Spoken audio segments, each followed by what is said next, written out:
Alpha of the Student Council erased my name. A Werewolf Shifter Romance Audiobook. Written by Rain Hart. Chapter 1. The Night Courier. The moon hung hollow above Sarenwald, pale as a peeled eye. Beneath its glow, the city shimmered in layered silence, streets paved with breathing glass, towers folded into their own reflections, and shadows that watched as much as they were cast. Here, in the fractured heart of the Mirror City, nothing moved without a twin. And yet, he moved. Soren Veinar emerged from the seam of a crumbling wall, a shimmer of silver-black cloth whispering around his shoulders. His boots didn't echo, his breath left no mist. The Mirror Courier cloak, stitched with forgotten glyphs, cloaked more than his frame. It devoured his presence. Were someone to look his way, they'd swear they were staring at a trick of the moonlight. He paused at the mouth of an alley shaped like a knife wound, glancing up toward the veiled dome of the sky. Even here, the stars reflected only what the Mirror City permitted. His gaze flicked toward the pulse of moonlight refracting through 1,000 mirrored facets on the skyline. The moonshadow keystone rested warm and veiled in the hollow of his palm, its pulse thudding against his lifeline like a second, buried heart. A message not meant to be spoken. A relic meant only to be carried and never dropped. Soren's breath hitched as he stepped onto the market causeway. The black market of Sarenwald coiled like a labyrinth beneath the glasswork districts, tucked behind mirrored gates and voices sealed by threads of silence. Creatures passed each other with no names, cloaked, masked, eyes averted. Tonight, it was quieter than usual. Too quiet. He knew better than to call that luck. Seal breach, whispered a voice from the mirror shard embedded in his collarbone. He tapped the glyph beside it with a gloved knuckle. Delay. Detour initiated. The reply didn't come in words, but in a flicker across his peripheral vision, the outline of a woman, cloaked in morning silks, her eyes like twin moons wreathed in smoke. Lady Vesper Wynn. Watching. Always watching. Soren ducked behind a crumbling support arch and made for the underside of the market.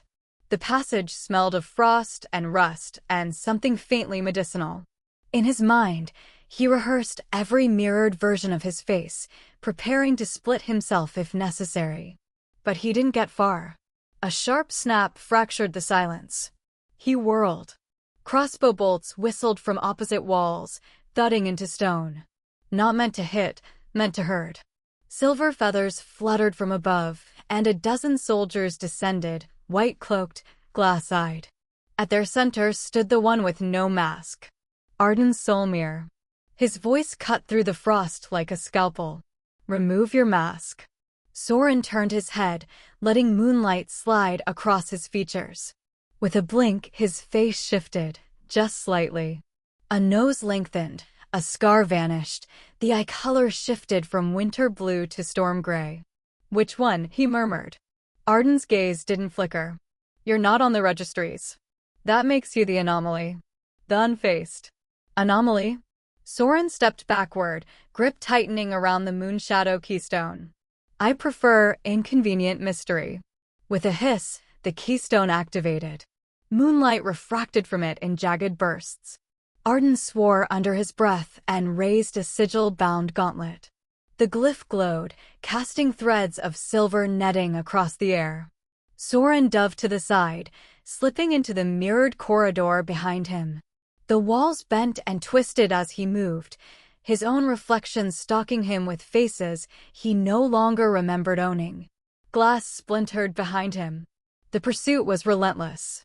He slipped down a flight of rotting stone steps into the moonlight ruins, once a sacred promenade, now swallowed by rot and silver-blind moss. Moonlight spilled through a collapsed ceiling like melted ghosts. Beneath it, Soren ran until his lungs burned and his legs screamed from a twisted fall. And then, he stopped. He had no more ground to flee to. Only the moon above and the dozen mirrored Soren faces looking up at him from broken tiles. Heavy boots sounded behind him. Arden stepped into view, sword drawn, expression unreadable. I should kill you, he said quietly. Courier of cursed objects. Suspected mirror manipulator. Confirmed face shifter. Soren's breath came ragged. If you could have, you already would have. They stared at each other, long enough for the city to forget time. Something moved between them, an echo that didn't belong to either voice. A pulse that didn't match either heart. Their eyes locked. In the back of both minds, a note of familiarity struck, unwelcome and inexplicably intimate. Like the memory of a kiss they never had. Arden blinked, stepping forward. Who are you really? Soren smiled. No one you'd believe. Then he pressed 2 fingers to Arden's forehead, fast, elegant, almost tender. The memory hack flooded in.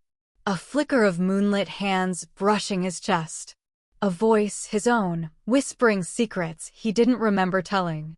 An image, Soren, sleeping beside him, mouth parted just slightly, as if whispering dreams to the void. Arden staggered back, hand clutching his temple. Soren collapsed backward against a pillar, too drained to flee again. Blood soaked his side, warm and slippery, but all he could hear was the scream of breaking glass inside his own skull. Above, the shattered ceiling mirrored the moon 100 times over. And one of them changed color. In the highest spire of Sarenwald, Vesper Wind lowered her mirror hand and smiled faintly. Tonight, she whispered, the throne chooses a new heir. A great silence thundered across the ruins. Then, the moon went dark. A spiral of silvery mist surged from the ruined promenade, sweeping Soren and Arden both off their feet. The moonring void opened. And with it, the names they wore, the faces they claimed, the truths they hid. All began to unravel. Chapter 2, Moonless Prison. There was no moon in the lunar Bastille. No light. No time. No mercy.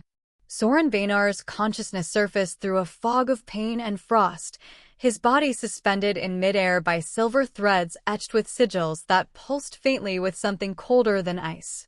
The prison was built between reflections, carved into the seam where dream and memory unraveled. Here, silence wasn't absence, it was weaponized. He couldn't move, couldn't speak, couldn't tell if he was still entirely himself. Only the faint thrum of the moonshadow keystone embedded in his ribs reminded him that he was still tethered to something, if not to life, then to a vow. A voice seeped in through the walls. No lunar echo, no residual mirror stream, only residual trace of linguistic arcana. He knew that voice. Calm. Irritatingly composed. The voice of someone who measured compassion in rations. Arden's soul mirror. Soren cracked open a swollen eye.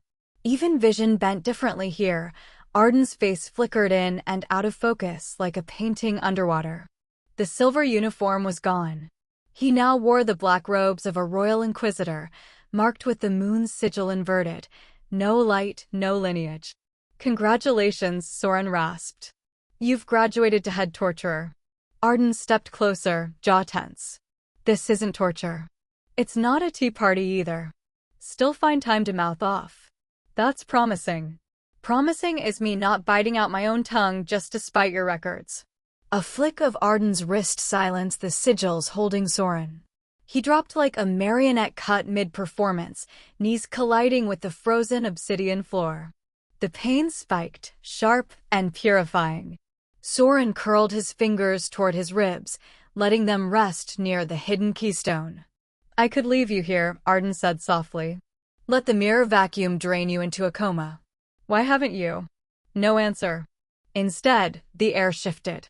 The walls of the chamber trembled as a second presence entered. Bishop Thuric Solmir. The elder man's eyes gleamed like tarnished silver, his robes rippling with shadow thread. His voice echoed directly into the bones. Soren Bainar. Courier of Forbidden Relics. Suspected Oathbreaker. Mirror Soul Deviator. Soren raised his head. That's a lot of syllables for delivery boy. Thuric's lips thinned. You stand accused of treason against the Mirror Court. The sentence is absolute dissolution, unless my son extracts your true identity and allegiances in the next hour. Soren's gaze darted to Arden. Son. Of course. This world loved its ironies. Interrogation will be conducted via moonless evocation. No illusions. No lies. The soul is its own testimony. Soren barely had time to brace himself before the sigils surged again. And the light disappeared. Not dimmed, erased. All sensation collapsed inward. He fell, but not into space. Into himself. Into the mirrored bones of memory, echoing with footsteps he'd tried to forget.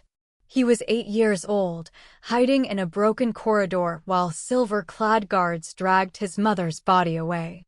He was 14, pressing cold fingers to a mirror that showed 100 strangers with his face. He was 16, speaking in rhyme to keep from screaming. He was now, and he was every version of himself that had been erased. And Arden stood in the middle of it. Not watching. Not judging. Experiencing. He saw the twisted corridors, the broken rhymes, the bloodied footprints. He saw Soren whispering to a cracked reflection, "If no one remembers your name, you never existed wrong." Arden staggered. His heart recoiled.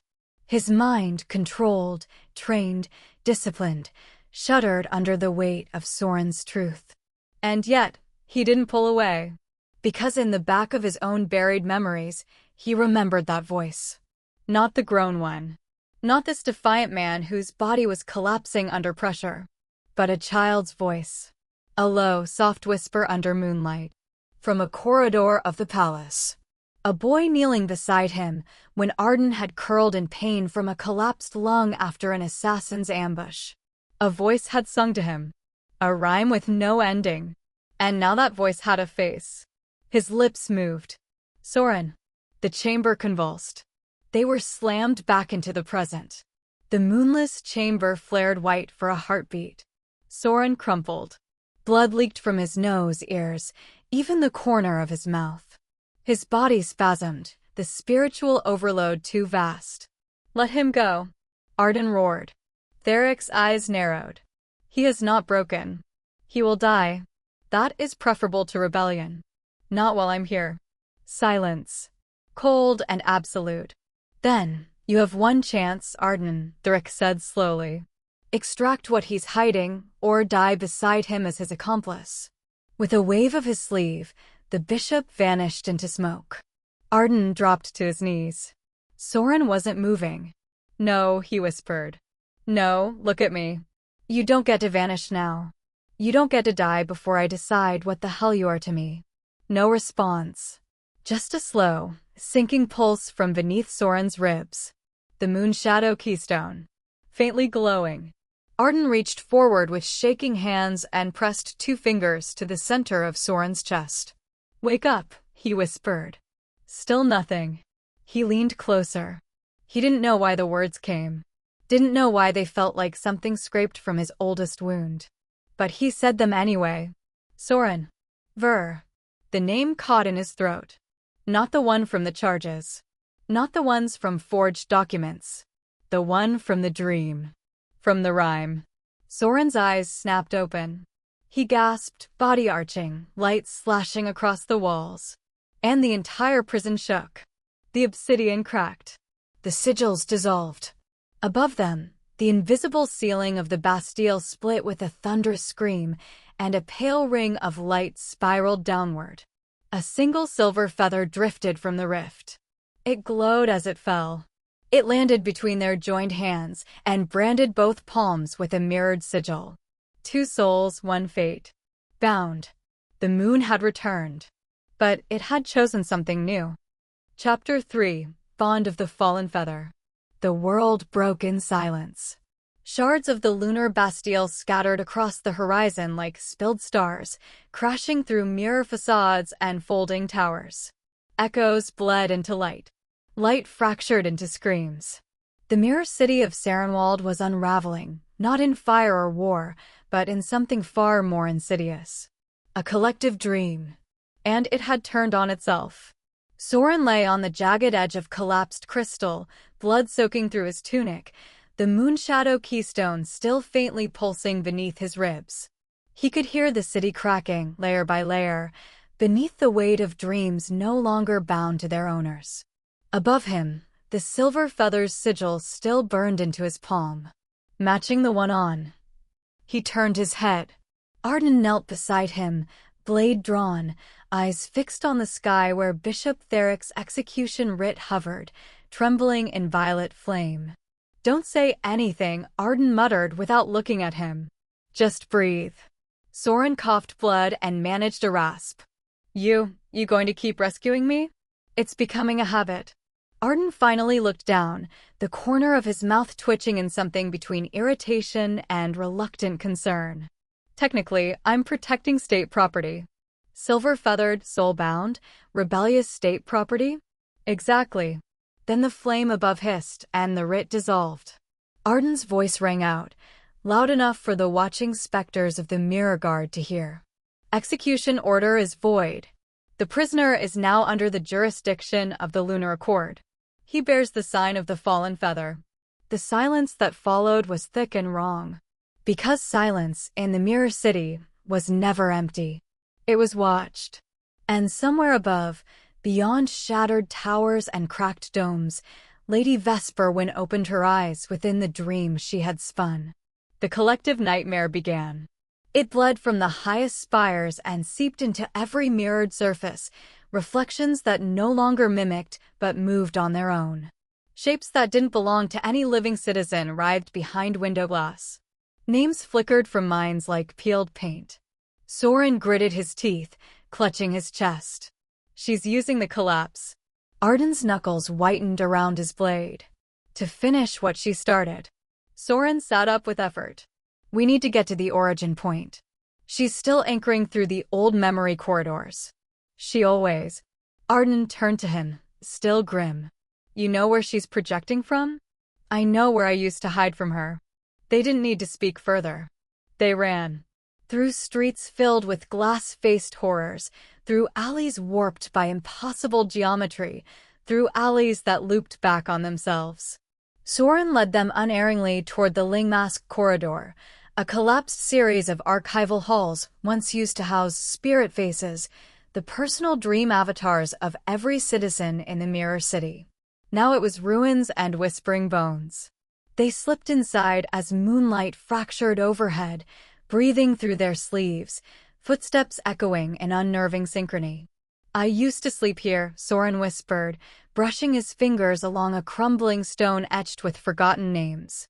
"Back when I didn't have a face of my own. I used to press my forehead to the glass and imagine what I'd look like if someone ever remembered me." Arden slowed, his voice oddly hushed. "You were just a child." "So were you." They stopped at the base of a half-buried statue, a twin-faced wolf, its snouts pointing in opposite directions. Soren touched the moonstone at its base. "You don't remember, do you?" Arden frowned. "Remember what?" "Someone found me here. Once. When I thought I'd starve. A boy in ceremonial armor, bleeding from the ribs, handed me a piece of bread. And then, something else." Soren looked down at the keystone embedded beneath his ribs. "You handed me this." Silence. Arden's face went blank. Then, something shifted in his eyes. Recognition. But before the moment could settle, the ground cracked open. From the broken mirror tiles, nightmares surged, dozens of them, mouths yawning open with no sound, clawing with limbs shaped like regrets. Dream phantoms, malformed and unstable, made of everyone Soren had ever feared becoming. They lunged. Soren moved first, body twisting midair. With a sharp exhale, he pulled his cloak forward and changed. His face flickered 1, 2, 5 different forms in seconds, drawing every phantom's gaze. Arden shouted, "Don't." But Soren was already moving, stepping into the storm of claws and teeth, his body a beacon of misdirection. Every nightmare turned toward him, fixated. Arden struck after him, slicing through shadow matter, but Soren had already sunk to his knees, arms shielding his face as the things tore at his illusions, his memory shells, his self. He screamed. Arden's heart twisted. He grabbed Soren's collapsed body and held him up, blood soaking through his robes. "Soren. Soren, stay here." Soren blinked up at him, barely conscious. "Don't," he whispered. "Don't forget me." Arden clenched his teeth, holding Soren close, their foreheads nearly touching. "Then don't make me say your name again." And he did. He spoke the true name. Soren Variel Vanar. Spoken not from command, but from need. The name rang like a bell across the ruined corridor, shattering a dozen nightmares in an instant. And in its echo, Soren gasped back to life. The phantoms fled. The ruins trembled. The sigils on their palms blazed. Arden collapsed against the wall, his own breath ragged, blood at his temple where the nightmares had grazed him. "You shouldn't have done that," Soren said softly, tears streaking his face. "She'll come for you now too." Arden's voice was hoarse. "She already did. I just hadn't noticed until you screamed louder than her." Their hands met in the dust. The sigils on their palms pulsed red-hot. The ruin walls began to fold inward, mirror matter becoming solid again, the dream rejecting their survival. Panic tightened the air. Soren tried to stand. Failed. "Both palms," he muttered. "It only breaks if we touch them at the same time." They locked eyes. Arden nodded once. He reached out and Soren did the same. Fingers tangled, palms pressed together, silver heat blooming between them. And the corridor shattered. Not into collapse, but into release. The dream spat them out. They landed hard in the ruins, gasping, blinking at the now static moonlight. Above them, in a crack in the sky, Lady Vesper Wind's face appeared, vast and shadowed. She smiled, not kind, not cruel. Merely inevitable. Two mirrored souls. A fallen feather. A bond that never should have been. Her voice was velvet-wrapped venom. "You cannot run from this. You are the end. And the mirror will not forgive." Then she was gone. The wind picked up. Not natural wind, but the pull of something ancient awakening. Arden sat back, chest rising and falling. Soren looked down at his palm. The feather mark now pulsed like a second heartbeat. He exhaled, eyes closing, voice barely a breath. "She knows we've found each other." Arden nodded, quietly. "Then we'd better start running." Chapter 4: Run or Be Devoured. The world beyond the Mirror City burned in silence. Not with flame, but with wrongness. A smoldering dissonance that clung to every reflective surface, turning puddles into watching eyes and shards into traps that whispered names never spoken aloud. Soren's boots hit the cracked gravel of the outer trade route hard. His lungs pulled in air thick with ash and distortion, breath sinking to the persistent throb of the silver feather sigil burned into his palm. Behind him, Arden ran in rhythm, cloak torn, blade half drawn, his jaw set in silence. They hadn't spoken since they'd crossed the outer ring of the city's dream fog. There hadn't been time. The dreamscape had tried to keep them, pulling with claws of memory and voices dressed in loved ones' tones. Only the bond, the thing neither of them dared name, had let them break free. The night was darker here. Wilder. Less mirrored, more unrefined. Like the edge of a page that had never been finished. They reached the last skeletal curve of a collapsed highway bridge, its end swallowed by mist and decay. Moonshade Crossing. Soren slowed, chest heaving, hand pressed to his side. "We need shelter. If the Dree shadow catches our trail again, we'll be devoured," Arden finished grimly. Encouraging, as always. Before either could speak again, movement shimmered on the edge of the dark. Figures. Not phantoms. Not beasts. People. 5, maybe 6. Light-footed, gray-cloaked, their eyes glowing faintly under enchantment. Their presence was feral, but their formation was precise. Soren raised his hand slowly, letting the moon catch the courier's insignia on the inside of his wrist. "Parley," he said loud enough for the wind to carry.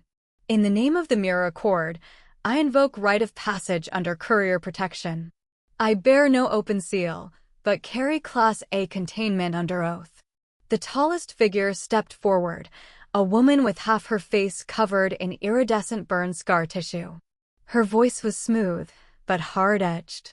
"Courier, we haven't seen one of your kind since the Dree fall. Thought you all bled back into the vaults.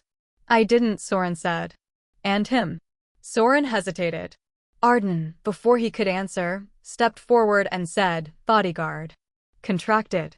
He said it like it was true. Soren blinked. The woman gave a curt nod. Name's Kaylin. We're shadow scouts for the Siren Fringe, but we're off path now. Got separated during the collapse. She tilted her head toward the deeper night. Camp set in the ribs of an old cargo hauler. You can come in. But no magic without warning. We're too drained for magic, Soren murmured. We'll behave. The ruins they followed into were older than the city itself, twisted remnants of trade machinery, ossified into black skeletons beneath the moonless sky. The cargo hauler, half submerged in overgrowth and bramblevine, pulsed faintly with residual spirit warts. Inside, it was tight and cold, but it smelled like steel and old emberwood. Survivable. They were given space near a half-functional heating rune. Soren curled his knees to his chest, the silence between him and Arden now thick with things unsaid. Kaylin approached with a canteen. Your friend doesn't talk much. He only does when it matters. She squinted at Arden's face. That accent. Clean. Too clean.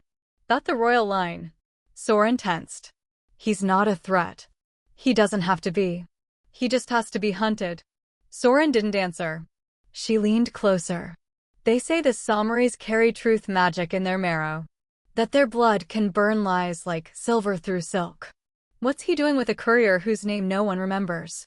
Soren's reply was quiet. Trying to remember mine. She left without another word. Sometime past the second watch, it began. The feeling of being watched. The momentary stillness before a mirror learns how to bleed. Soren snapped upright. The silver feather on his palm burned. Something shimmered on the wall behind Arden. A face. Not his. Not Soren's. But close enough. A nightmare. One of the deep mimics. He lunged toward Arden, shoving him to the ground just as the mimic struck, a howling blur of fractured light and teeth. The camp erupted. Kaylin shouted. The others drew weapons. But it was too late. One of the squad, tall, silent, with smoke-touched fingers, turned on them, ripping open a shadow portal from inside his own chest. A traitor. The dream shadow poured through. Soren didn't think. He yanked the keystone from his shirt and crushed it against his skin. The light exploded, silver and black and wild. He shouted over the noise, run. They did. Soren stayed. Nightmares surged for him, drawn to the light, to the shifting edge of his face, to the echo of names he refused to speak aloud. His skin split. His vision blurred. But he kept drawing their attention, changing, shifting, becoming. Behind him, he heard Arden scream his name. Then he was swallowed. Not by the dark, but by memory. He was kneeling in a field of broken glass. The sky above was a mirrored dome. The stars blinked like eyes. Arden stood across from him, covered in blood that wasn't his. His sword was gone. His gaze was wild. This is a dream, Soren said hoarsely. No, Arden said. This is us. Their palms were glowing again. But the sigils had shifted, intertwined. You shouldn't have stayed, Arden whispered. You shouldn't. Soren reached forward, touching his wrist. If I vanish tonight, will you remember my name? Arden's expression broke. Always. The nightmare shattered. And Soren fell. He woke up choking. His body was burning, hands shaking, the taste of blood and dream ash thick in his throat. Arden knelt beside him, face pale, one eye swelling shut, his hands glowing. You said my name, Soren whispered. You made me, Arden rasped. Again. Soren wanted to laugh. Instead, he reached out and gripped Arden's wrist. They were the last two standing. The camp was gone. Kaylin was gone. The dream storm had moved on. And the only thing left behind was a question neither of them could answer. What did it mean when every time you broke, the other remembered how to put you back together? Chapter 5: The Price of Trust. The wind in the mirror wastes didn't howl, it whispered. and every whisper carried names no one wanted to hear. Soren Veinar sat hunched beside a half-buried slab of stone, his fingers trembling as they etched a short sequence of glyphs onto the surface of a rusted column. The mirror post, a relic of the old system, hummed faintly under his palm as it absorbed his encoded message. The structure barely stood upright, wedged between two collapsed statues of twin-faced saints, but its sigil responded to his blood offering with reluctant heat. Message sealed. Destination encrypted. Identity erased. Mostly. He exhaled, then slid back to the shade of a splintered tree, his ribs aching from the impact of the last fight. Arden was nearby, pacing just outside the tree line, cloak dusted with gray ash, one hand never straying far from his hip-sheathed blade. "You didn't have to do that," Arden muttered, not looking at him. "I did," Soren replied quietly. "They'll only answer if they know the language. And pain's the fastest grammar." Arden paused. His shadow crossed Soren's face. "You keep risking yourself for people you don't trust." Soren leaned his head back against the bark, the silver mark on his palm still tingling. "That's because I trust the cause, not the people." Arden turned then, his eyes narrowed. "And what about me?" The question landed heavier than either expected. Soren didn't answer. He closed his eyes instead, letting the breath settle in his chest. But Arden didn't move away. Not this time. He stepped closer, knelt beside him. The proximity should have felt dangerous, but it didn't. It felt necessary. Like the last step before a fall. "What are you sending?" Arden asked, softer now. Soren cracked one eye open. "A name. A promise. A warning." "To who?" "Someone who once taught me not to be afraid of having a name." The silence stretched. Arden looked toward the mirror post. The rusted glyphs had dulled, but the columns still radiated residual magic. As he brushed his fingers over the carved stone, something shifted, a sliver of metal peeled back, revealing a hollow within. Inside sat a folded scrap of parchment, yellowed and thin. He hesitated, then pulled it free. The writing was smudged, childlike, scrawled with the careful attention of someone who rarely used ink. "If I go first, wait for me at the sky's edge. I will sing you home." Arden's hand trembled. He knew those words. He had written them once, when he was 9 years old, after the palace had been attacked, when he thought he might die alone in a cold corridor. He had folded that prayer into a stolen courier slot, never expecting it would be found. And yet, he turned to Soren. "You found this." Soren looked up, saw the scrap in Arden's hand. For a heartbeat, he said nothing. Then, softly, "I memorized it. Before I could write my own name." Arden's breath caught. "It was you. The boy in the corridor. Bleeding. Humming a lullaby to no one." Soren nodded. Arden sank beside him, his face unreadable. "You were the reason I survived that night. And now You're still doing it," Soren said, eyes flickering to the silver on Arden's palm. "Still pulling me out of the dark." A noise cracked through the clearing, a metallic snap, sharp and wet. Both stood instantly. A figure stepped from the ash line. One of the scouts. The one who had helped carry Kaelin's body. His face shimmered now, not with magic, but with falseness. Dream corrupted. Arden's sword was already drawn. "You followed us." "I was always with you," the figure rasped. "She promised me clarity." Behind him, the air shimmered like water. From the ripple emerged Lady Vesper Wynn, draped in deep gray lace, her eyes reflecting nothing but their own disappointment. Soren took a step forward, shielding Arden instinctively. "You don't belong here," he said. "I belong where the mirror remembers me," she replied. "And it remembers both of you. Twin marks. Unchosen heirs. A bond forged by accident or prophecy." "I haven't yet decided." Arden's blade glinted. "You used him. You're still trying to." Vesper smiled. "Oh, I never stopped." Then, with a flick of her finger, the traitor lunged. Soren moved without thinking.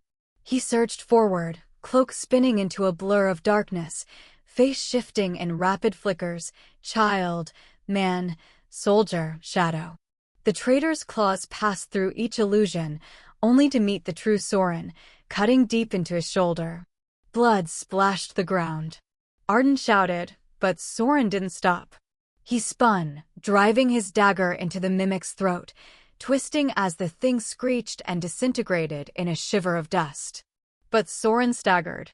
His form shimmered again, unstable now, flickering in and out. The overuse of his soul's mimicry had cost him. His knees hit the ground. Soren! Arden reached him just as he fell, catching him before he hit the stone. His hands gripped the fabric of Soren's collar, breath ragged. Soren's eyes fluttered. Don't call. But Arden did. He pressed his forehead to Soren's and whispered, Soren Varial Vanar. Come back. And the name, spoken with no rank, no command, only need, burned through the broken edges of Soren's spirit. His body shuddered. He inhaled like someone surfacing from a deep ocean. His hand found Arden's sleeve, trembling. You remembered. Arden's voice was hoarse. I never forgot. I just didn't know where to look. Soren laughed barely. That's worse. Then his laugh broke into a sob, and for the first time, he didn't hide his face, didn't build a new one to wear. He just leaned into Arden's chest, bleeding and trembling and real. Arden held him fiercely. If you need me, he said, low and raw, I'll be there. Every time.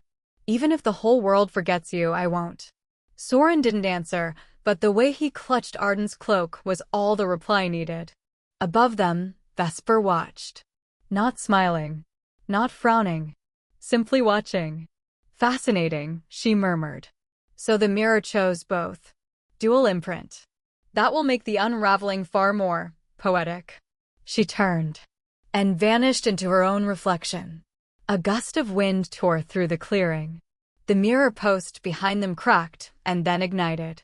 Flame licked up its sides, devouring parchment, glyph, and stone. All the messages, all the names gone. Soren stared at the fire, eyes wide. Then a sound echoed across the horizon. A wolf's howl, followed by another. And then screams. Human. From the direction of the Mirror City. The air went still. Soren turned to Arden, his voice hollow. Something's wrong. Arden nodded once. We're not running anymore. No, Soren agreed. We're going back. The silver marks on their palms pulsed in unison. And the bond between them deepened, wordless and undeniable. Chapter 6, A Shard of the Past. The wind over the borderlands carried no scent, just the silence of ash and the echo of things long buried. As the moon dragged itself behind layers of broken cloud, the ruin of Moon's art haven shimmered in the distance like a mirage of half-buried bones. They crossed into it with nothing but breath and blood between them. Soren had stopped speaking 2 hours ago. The last of his strength had bled out somewhere along the jagged hill trail, and by the time they reached the shelter's crumbling stone arch, he was barely conscious. Arden carried him the last few steps.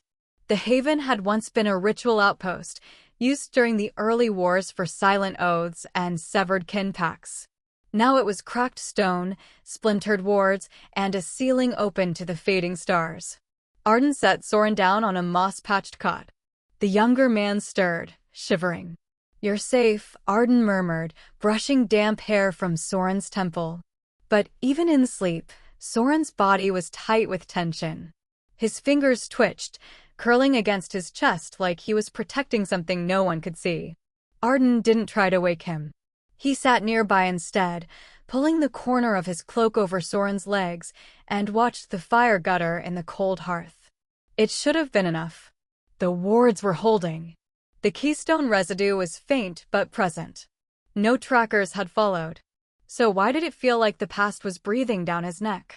Soren flinched in his sleep. A whisper escaped his lips. Thane. In the dream, it was raining. He was small again, no more than 9, skin bruised from elbow to collar, bare feet slapping on wet cobblestone. The orphanage's bells rang like they were being torn from inside out.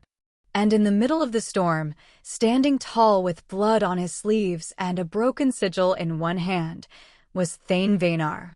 Soren screamed his name before he even realized he was running. Thane caught him mid-sprint, one arm wrapping tight around his ribs, the other shielding them both with the cloak of a fallen warden. "You're late," his brother muttered, voice rough but warm. "I couldn't get the window open. I told you to jump even if it didn't open. I was scared." Thane knelt, gripping his shoulders. "Then remember this. When there's no window left, make one. Understand?" Soren nodded furiously. Thane pressed something into his palm. A stone. Smooth. Iridescent. Barely pulsing. "Keep this on you. It'll remember home for you when no one else does." And then everything was burning again. The sky collapsed. Soren jerked awake with a gasp. The haven was dark. Fire cold. But someone had placed a coat over him. Arden. Soren's throat ached. His hands itched more precisely. His left palm burned where the feather sigil pulsed against skin now raw. He shifted his hand and saw the fresh mark. A crescent moon-shaped cut, carved at the base of his finger. Old habit. He closed his fist over it. But not before Arden saw. "You did it again," the other man said quietly from across the cot. Soren didn't meet his eyes. "It keeps the dreams focused." "No, it keeps you bleeding." Silence. Soren curled into himself. "You should sleep," Arden added after a pause. "You need it." "I don't need anything," Soren said, too fast, too hard. Another silence. "Then, I found something in the post," Arden murmured. "A poem. One I wrote when I was a child." "You remembered it." Soren glanced at him. "You were the only one who ever sang it like it mattered. I didn't even think it had reached anyone." "It reached me," Soren said, softer. "When nothing else did." They stared at each other across the ruined space. Then Arden stood, restless. He crossed the room, hands clenched. "You have marks on your fingers from every year since," he said without turning. "Do you do this every time you're afraid you'll forget?" "No," Soren said. "Every time I'm afraid no one will remember me." That hit something deep. Arden turned slowly. His eyes found Soren's face, worn, drawn, vulnerable in ways no one was meant to see. There were words he could have said. Should have. Instead, he said the one that broke it all. "You're not the only one with ghosts." Soren's face stiffened. "I'm not asking for your pity." "It's not pity. But you don't know what it's like," Soren snapped. "To build your entire self out of echoes. To not know if the next person you let close will betray you for silver or survival. You're a soul mirror. You had the moon watching over you. I had shadows. And a brother who—" He choked off. Arden stepped closer. "Who what?" Soren shook his head, blinking fast. "It doesn't matter. It matters to me." A silence fell between them again, heavier this time. Soren sat up, swinging his legs off the cot. "I need air," he muttered. He didn't wait for permission. Outside, the stars were fading. A gray twilight bled across the horizon, but no sun ever rose here. Soren walked until his feet hurt. He reached a ridge of stone near the perimeter, half hidden under dead vines. The moon's ard glinted from his collar as he pulled it free, fingers tight. He knelt, pressed it to his arm. The pain was sharp, but clean. He carved a new mark. Just one. Then closed his eyes. "If I'm going to vanish," he whispered, "I want to do it knowing I still tried." Behind him, a branch cracked. He turned. A shadow stood half hidden in the mist. Broad shoulders. Familiar posture. Eyes that glowed faintly like his own once had. "Thane," he whispered. But the figure didn't move. Didn't speak. Just stood. Soren's breath caught. His fingers shook.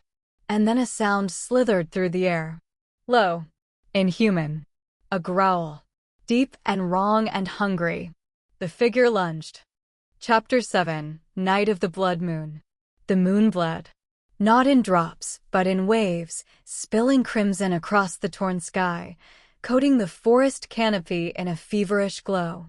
Every leaf, Every blade of grass shimmered as though doused in liquid memory. The air was sharp with metal and dream smoke, and above the ruined husk of Moon's Ard Haven, the world tilted toward madness. Soren stood on the ridge, still trembling from the vision, his brother, the low growl, the beast-shaped shadow that had nearly devoured him. But there was no beast. Only silence. Only the sky turning red. Behind him, Arden emerged, eyes scanning the horizon. Soren, what happened? Soren didn't answer. His voice was still caught in the moment where memory met illusion. Then everything fell apart. The ground cracked beneath their feet, the haven splitting open like a wound. Soren reached for Arden's hand, barely catching it before the world inverted. Their palms pressed, silver sigils flashing, and the blood moon screamed. The dream swallowed them whole. They landed on stone, cold and ancient. The remains of the moon eclipse altar, long buried under generations of denial. Soren's knees hit the ground first, then Arden beside him, both gasping as if surfaced from drowning. Around them, the sky was not sky, it was a mirror turned inside out, reflections writhing with distorted versions of themselves. Stone pillars twisted upward like broken spines, and at the center of the altar stood Lady Vesper Wynn, her robes like smoke trailing upward into the mirror above, her eyes twin orbs of glimmering ash. "You should not have remembered each other," she murmured. "That was not the plan." Soren's voice broke. "What is this?" "Your reckoning." She stepped back. The altar pulsed, and the world split in two. Soren was flung to the left, Arden to the right, their bodies swallowed by different corridors of light. Soren found himself back in the orphanage. The hall smelled of bleach and cold soup. Shadows stretched long and sharp across the floor, and rain tapped gently on the windows, too gently. He knew it wasn't real, but it felt like it. "Thane," he whispered. Footsteps echoed. Down the corridor came a tall figure, cloak-soaked, eyes hidden beneath a hood. For a moment, Soren's breath caught. But the figure walked past him. Didn't look at him. Didn't see him. No, chose not to. Soren chased after him, heart pounding. "Thane, wait, please, I'm still here." The figure paused. Turned. It was Thane. But his face was blank. "You were too heavy," he said. "I had to run." Soren stumbled back, throat raw. "You said you'd never leave me." "I lied." Then Arden appeared in the corner of the corridor, arms folded, eyes cold. "You believed him?" Soren's knees hit the floor. No, you wouldn't say that." Arden's image flickered. "You always needed saving. But maybe you're just easier to leave." The walls collapsed into darkness. And Soren screamed. Arden woke in fire. Or something like it. He stood in the remains of a battlefield, ash covering every surface, bodies twisted in glass like fractures. His own hands were bloodied, younger, weaker. At the center, Bishop Thurick stood facing him. "You chose yourself," the older man said calmly. "Let the others die. That's what survivors do." "No," Arden breathed. "I didn't know." "You knew enough." Then one of the bodies stirred. A boy, young, familiar. Arden fell to his knees beside him. The boy looked up and his face became Soren's. "You watched me die," the boy whispered. "No, Soren, You chose silence over truth." "Because I didn't want to lose you." Arden shouted. "I was scared." The battlefield turned black. And the last thing Arden heard was Soren crying out his name. Not in anger. In fear. "Arden." It tore through the veil like a blade. Arden's vision blurred. He lunged forward. They both awoke, chained to the altar. The phantom chains glowed red, blood-wrought and pulsing with the same rhythm as the moon. Vesper stood above them, smiling. "Now you see it," she whispered. "You are not protectors. You are wounds, waiting to reopen." Soren was trembling, eyes red from unshed tears. His voice came like broken glass. "You used him. You used my worst fear to make me believe he'd abandon me." Arden's head snapped toward Soren, eyes raw. "I did abandon people. I've never said otherwise. Vesper turned to him. And now you'll abandon him too. No, Arden said, low. Not this one. Soren laughed, bitter. Why not? I'm no better than the others. Because you never pretended to be saved, Arden said. And I never deserved to be anyone's savior. Soren's eyes locked on his. I'm not asking you to be. Then what are you asking? Just stay. Even when I'm unrecognizable. Arden exhaled. I will. He reached across the space between them. Soren met him halfway. Their hands clasped. The silver sigils on their palms blazed. The chains burned away. Vesper screamed. The altar cracked. The blood moon shattered, its shards falling like stardust. And the dream snapped. They awoke in the ruins of Moon's hard haven, bodies slick with sweat, breath shallow. The haven walls trembled with the aftershock of the vision, the ground unstable. Far off, hounds howled. The chase had begun again. Arden groaned, holding his head. Soren? Soren turned toward him. But his face was flickering. Illusion. Real. Memory. Mirror. Soren was losing hold of himself. Arden reached for him. Don't fade. I'm here. Soren shuddered. She's still inside my head. Then let me stay there too. They didn't kiss. But the silence between them was as intimate as breath. Then a voice carried on the wind. The Rick. His soldiers. Close. They rose together, both swaying, both not yet whole. And above them, Vesper's voice echoed. Your past will bury you before I ever need to. Then silence. And the howls drew nearer. Chapter 8, Wolves at the Door. The mountain's blood light. A sickly, twisting glow laced the horizon, where Mirror City's illusions had begun to seep into the world beyond. Trees stretched too long. Stones whispered names no one had spoken in centuries. Time skipped like a cracked record. And somewhere beneath the growing chaos, Soren Veinar ran. His breath tore in and out of his chest as Moon's hard haven collapsed behind him, fire and ruin chasing his heels. The last time he'd seen Arden, the man had been standing in front of him, arms spread, defiant, between Soren and Bishop Thurik's advancing hounds. That image haunted him more than the blood Moon ever had. Please be alive, he muttered as he pushed through low branches, the mountain path clawing at his boots. Please. The forest opened suddenly, and he nearly collided with him. Arden.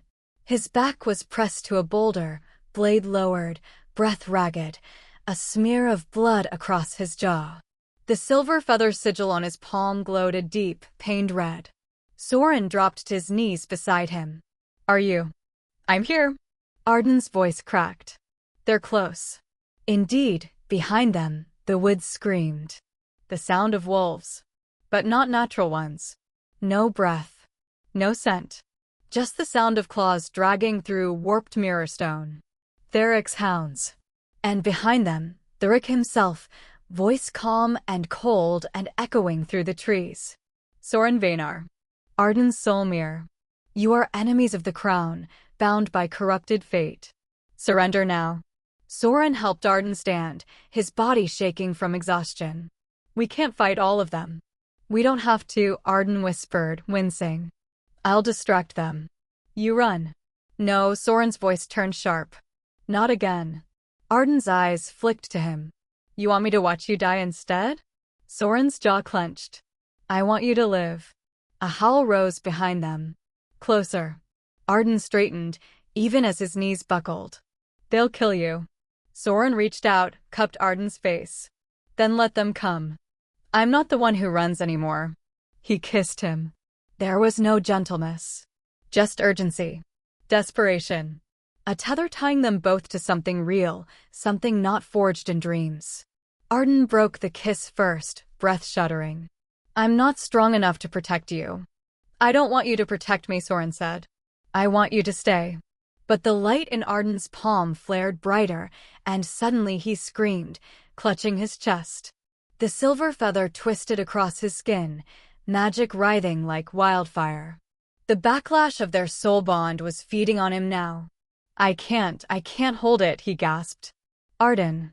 And then he dropped. Soren caught him just before he hit the ground.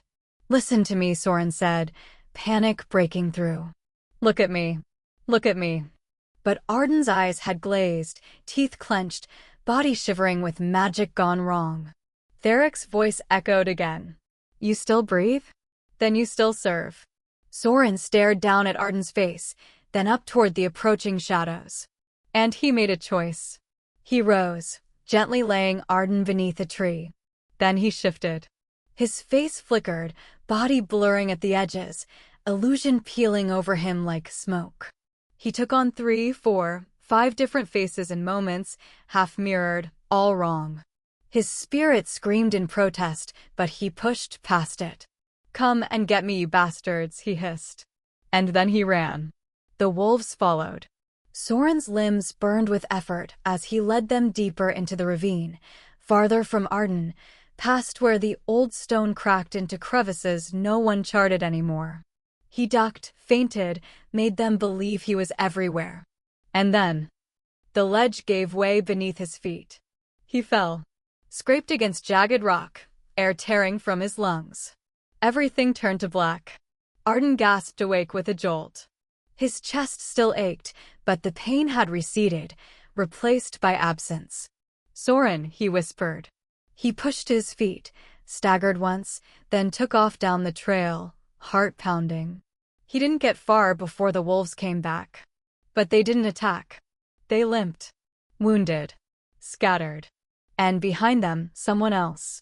A tall figure in a worn cloak, blood pouring down one arm. Thane Veinar. Soren's brother. Arden froze as the man approached, dragging a blade etched with old runes, the same moonstone shimmer embedded at the hilt. You're late, Thane rasped. You're real, Arden whispered. Thane collapsed to one knee. For now. He bought you time. He's still alive, but he won't be for long unless you stop standing there and go after him. Arden hesitated. Why are you helping him? He asked. Thane's lips curled into a bitter smile. Because I failed him once. I won't do it again. He pressed a glowing sigil into Arden's palm. Follow the mark. It'll burn when you're close. Then he slumped back, unconscious, or maybe just unconscious enough to need no more words. Soren didn't remember the fall. Only the moment he opened his eyes and realized he couldn't move. The world was a blur of rock and dusk. His leg was twisted. His shoulder dislocated. And his mind was slipping. Everything felt wrong. The illusion mask was breaking. His face blurred in and out. He couldn't remember what version was real. He thought of Arden. Of the kiss. Of the way he said his name. Soren. It echoed. No, not an echo. A voice. Real. Arden's. And then hands were lifting him. Familiar hands. Warm. I've got you, Arden whispered, throat tight. You came back. I never left. Soren's lip trembled. I thought you'd hate me. For running. Arden held him tighter. I'm terrified of losing you. That's worse than death. Their marks pulsed once, twice, then steadied. Later, under a canopy of warped stars, they rested beneath a shelter of old roots. Soren curled against Arden, one hand pressed to his chest, their breathing synchronized. You said you don't remember what you looked like before all the masks, Arden murmured. I don't, Soren admitted. I remember, Arden said. You looked like this. Right now. Soren's eyes burned. You keep doing that, he whispered. Doing what? Giving me pieces I lost. Arden kissed his temple. And for a moment, in the quiet, the fear receded. But when they woke, Thane was gone. And the wind carried new howls. Not just wolves. Nightmares. The real hunt had only just begun. Chapter 9, Alliance of the Broken. The first time Soren opened his eyes in Echo Hollow, he thought he was dreaming. The trees were still, not dead, but listening. The air smelled of petrichor and ink. Lanterns of cracked quartz floated between moss-covered stones, casting dappled light over everything. No illusions. No nightmares, just silence that didn't bite. Arden sat at the edge of the room, cloak draped over one shoulder, a deep gash bandaged beneath his collarbone. He hadn't spoken much since the fall. He hadn't needed to. Their bond pulsed in unison, faint but persistent. A promise with no name. Soren sat up slowly. His ribs ached, but the room stayed steady. The door creaked open. A boy stepped in. He couldn't have been more than 15, copper eyes too big for his thin face, fingers stained with ink and bone chalk. He carried a tray of dried herbs and a vial of whisper wine. "You're awake," the boy said, almost shy. "We didn't think you'd survive the night." Soren blinked. "Neither did I." "I'm Malin," the boy added. "They said you're a courier. That you used to carry dreams." Soren offered the faintest of smiles. "Only the dangerous ones." The boy lit up like a lantern. "Then you're exactly who we need." Later, after the medics cleared them, Soren and Arden stood before the council of the exiled synergists, the leaders of the spirit-bound who had fled the Mirror City long before its collapse. Some bore scars of magical brands, others worse, missing tongues, fractured auras. One woman, their supposed speaker, communicated only through the flicker of mirror shards hung around her throat. They didn't trust easily, but they knew what a soul mark meant. And they let Soren and Arden stay. Echo Hollow wasn't large, but it was hidden. Nestled between collapsed ley lines, woven through stone and silence. A place where oaths could still echo. A place where fugitives remembered who they had once wanted to become. Soren slipped easily into the rhythm, negotiating for fresh bandages, trading mirror scraps for memory dyes, reconstructing part of the village's broken communication glyphs. It should have felt like breathing. Instead, it felt like drowning with his eyes open. Everywhere he went, Malin followed. The boy was earnest, kind, and hungry for Soren's attention. "You're the only one who talks to me like I'm not broken," he whispered once. Soren had ruffled his hair. "Maybe because I am too." But Arden, watching from the edge of the training field, didn't smile. He watched the way Malin followed too closely. The way Soren offered his cloak when the wind rose. The way he laughed more easily with this boy than he ever had with Arden. And jealousy, slow and unfamiliar, curled low in his throat. The trial feast came at dusk. A village ritual meant to test new arrivals, ensure they weren't Vesper's infiltrators. It was half banquet, half spiritual probing, cloaked in politeness. Soren hated it the moment the music began. He recognized the tune. A lullaby from the Mirror archives. Vesper's voice had hummed it once, behind his ears. He froze as the room began to tilt, scrying smoke rising from hidden fire runes, wine spiced with slight hallucinogens, laughter a shade too loud. Arden saw it too late. He crossed the floor fast, intercepting Malin just as the boy tried to offer Soren another drink. "Enough," Arden growled. Malin blinked. "He's not yours." Arden didn't flinch. "No, but I'm not letting him be used." Soren stood, unsteady. "What are you doing?" he asked. "Stopping this." Arden turned on him. "They're testing you. Watching how you bend. And you think I can't feel that? I think you're too used to bending to even notice." The room quieted. Soren stared. His voice dropped. "You're jealous." Arden's jaw flexed. "Yes," he admitted. "But not of him. Of the pieces of you he gets without fear." Soren recoiled as if struck. "I'm not a gift to unwrap, Arden." "No, you're not," Arden said, quieter now. "But I still want to be the one who knows how you fold." They stood there, in the center of the feast, breath ragged. No one moved. Then Soren turned and walked away. He found the mirror lake beyond the orchard, silver and still. He sat at its edge, knees pulled to his chest, the feather mark on his palm barely pulsing now. He didn't cry loudly. Just let it fall. One drop. Then another. Then a hand touched his back. Warm. Steady. He knew the weight of that touch. Arden sank beside him, saying nothing at first. Just leaned in, shoulder brushing his. "I don't want you to be afraid of me," Arden said softly. But I also don't know how to stop wanting more.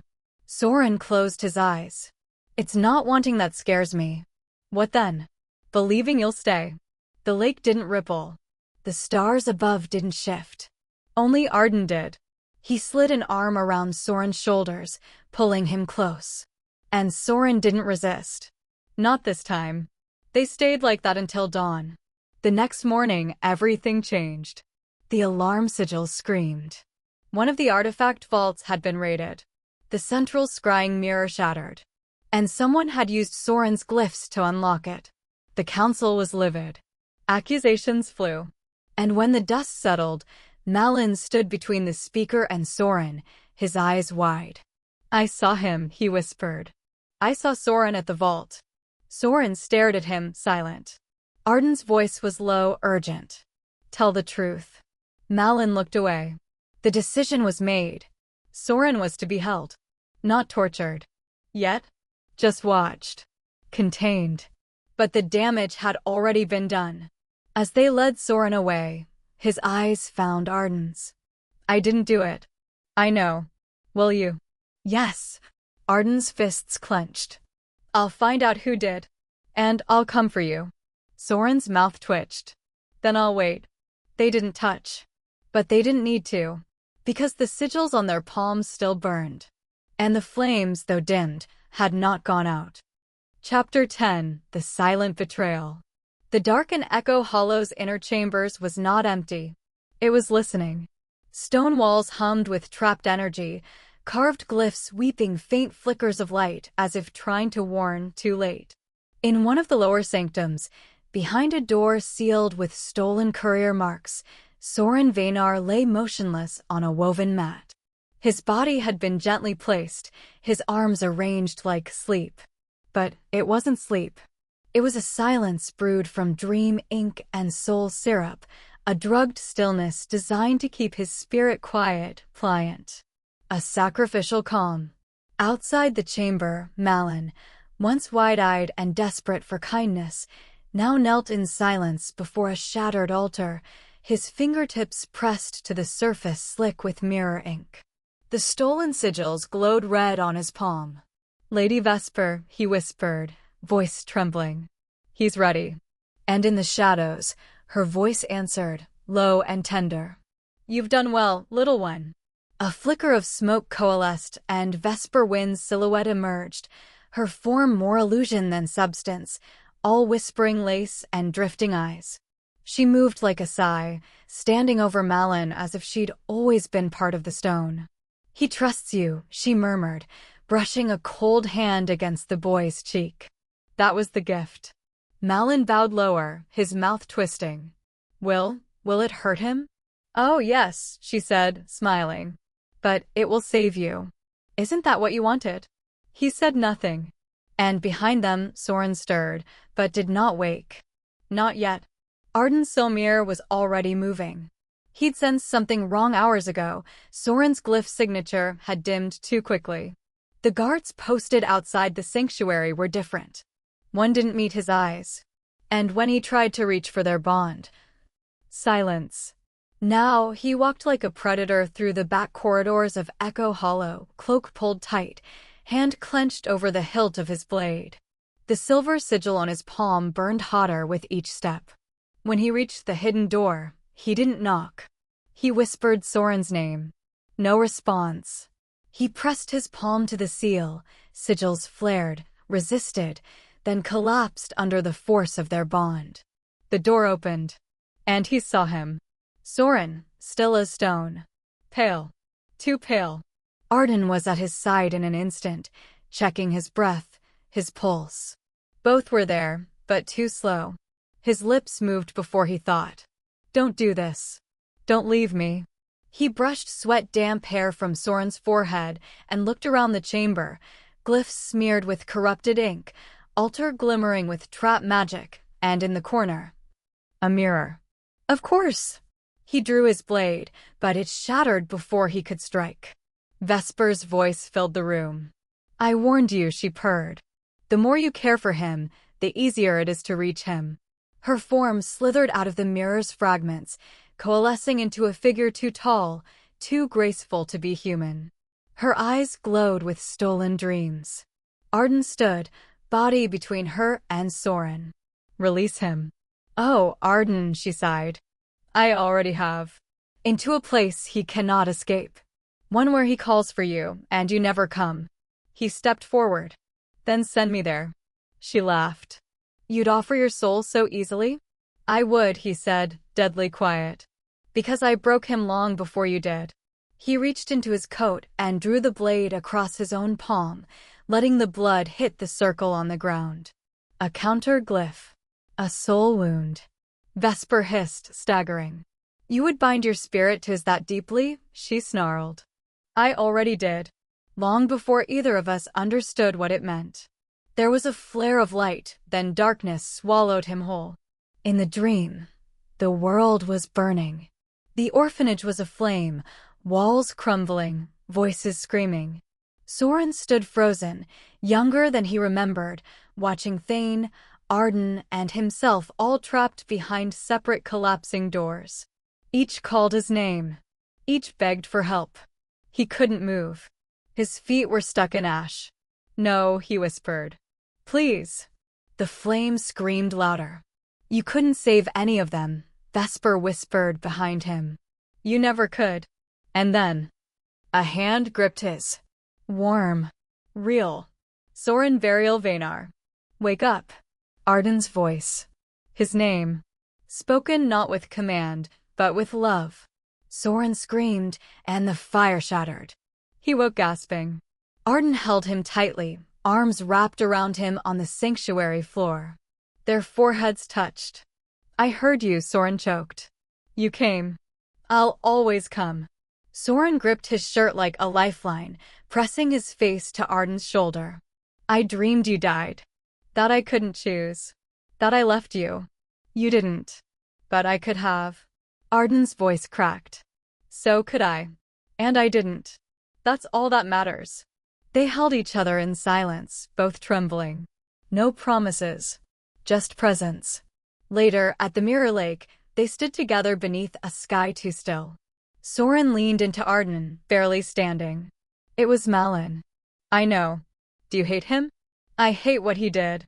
I don't think I can hate someone who just wanted to be chosen. Soren looked at their reflections in the water. He didn't recognize his face anymore. He didn't care. I'm scared, he whispered. So am I, Arden said. But I'd rather be scared with you. Their fingers laced. And from the lake's surface, Vesper's voice whispered. Your soul belongs to me, little courier. Unless you dare face the truth of what you are. They turned. But she was only a reflection. And the water began to ripple, showing two worlds, the Mirror City, burning, and the dreamscape, collapsing. The line between them breaking. And their faces caught between. Chapter 11, The Thorns of Memory. The fire in Echo Hollow had long gone cold, leaving behind only bones and ash and silence. No more laughter in the stone corridors. No more soft echoes of breath in the ritual halls. Only ruin. Soren stood at the edge of the abandoned central circle, where once the council had gathered. Now it was just cracked stone and tangled roots, and behind his eyes, worse. The dream hadn't stopped since the Mirror Lake. It didn't wait for sleep anymore. He closed his eyes, and the world slid sideways. The scent of pine turned to rotted soap. The stones beneath his feet shifted to thin wooden floorboards, warped by water and age. The air tightened, as if squeezed through a child's throat. The orphanage again. Not the good nights, if there had ever been any, but the one he never forgot, the night they called all the names, and his wasn't one of them. The night the wagon came and took the others to new homes. And he stayed. He always stayed. Alone. Soren turned sharply and stumbled back toward the trees, away from the ghosts. But they followed. He heard them in the creak of every step, the breath that wasn't his, the faint whisper just over his shoulder. He's not yours. No one is. He spun. Nothing. But when he looked down, his palms were marked, not just with the silver feather, but with new crescents, fresh, raw, self-inflicted without memory. His own hands betrayed him. Stop.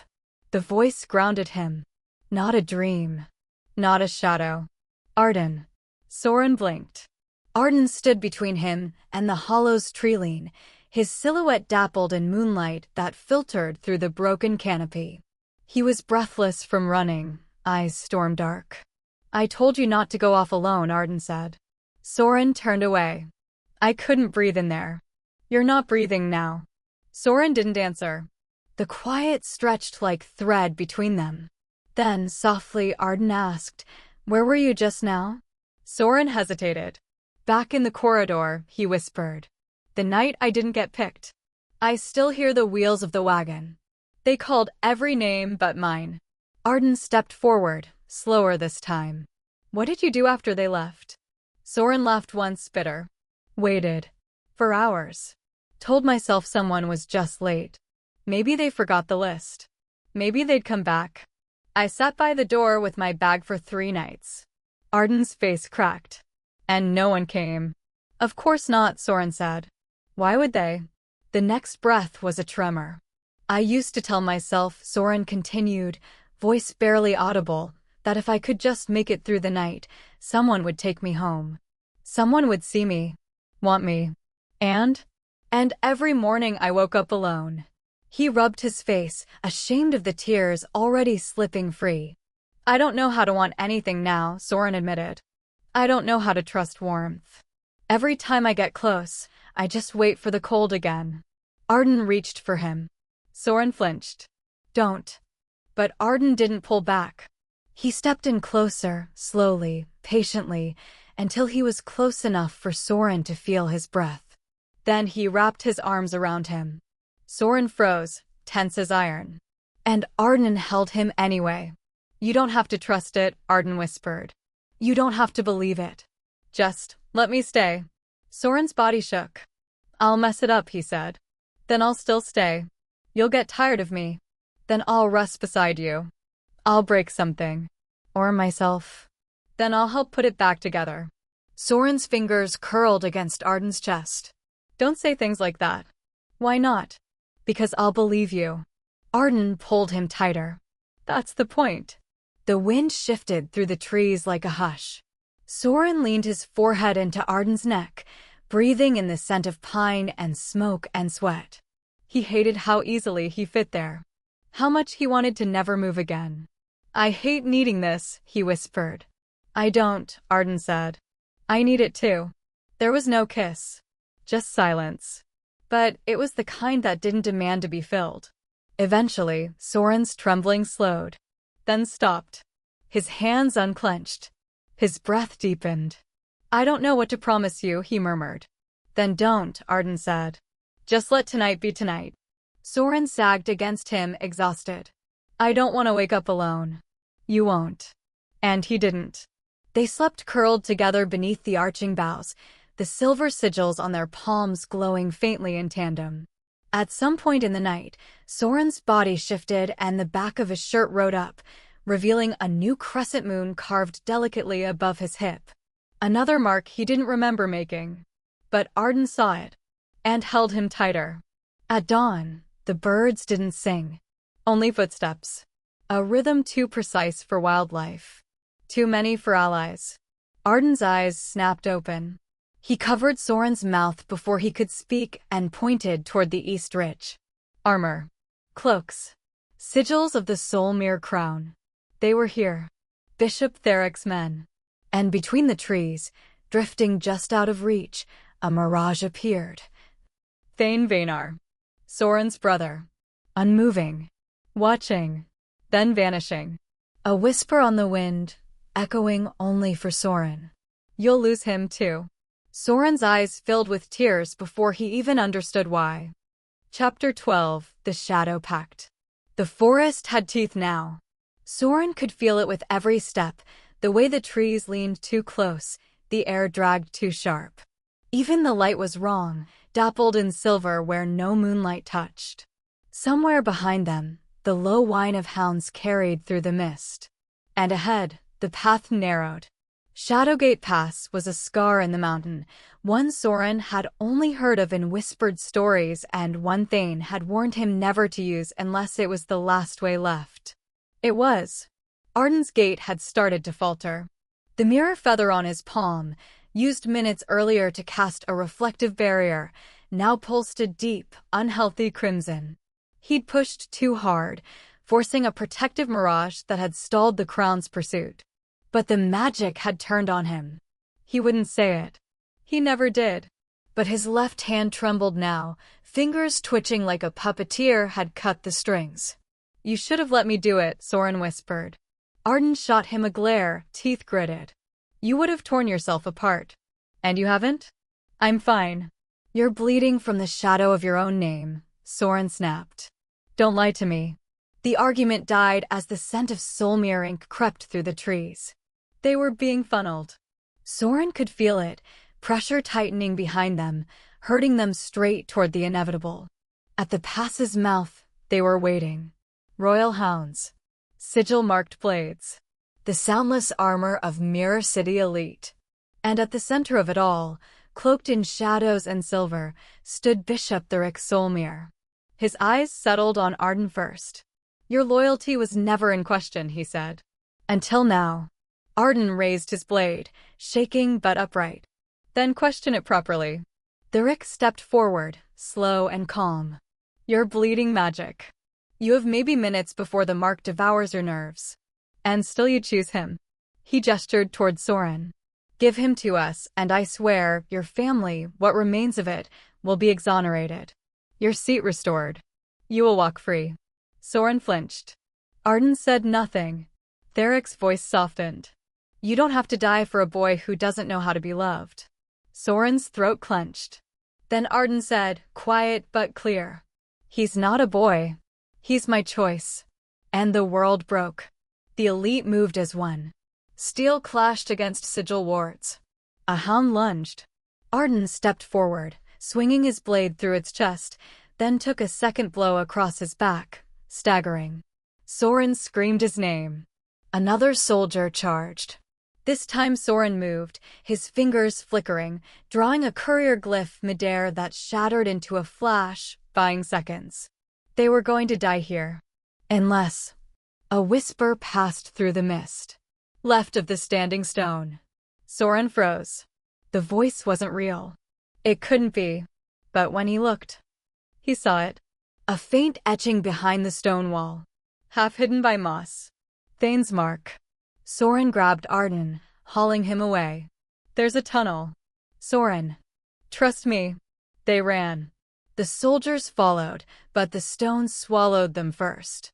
A narrow crevice, one only those desperate or small could fit. Magic warded.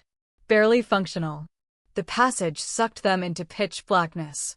And the nightmare began again. The dream maze wasn't built. It was.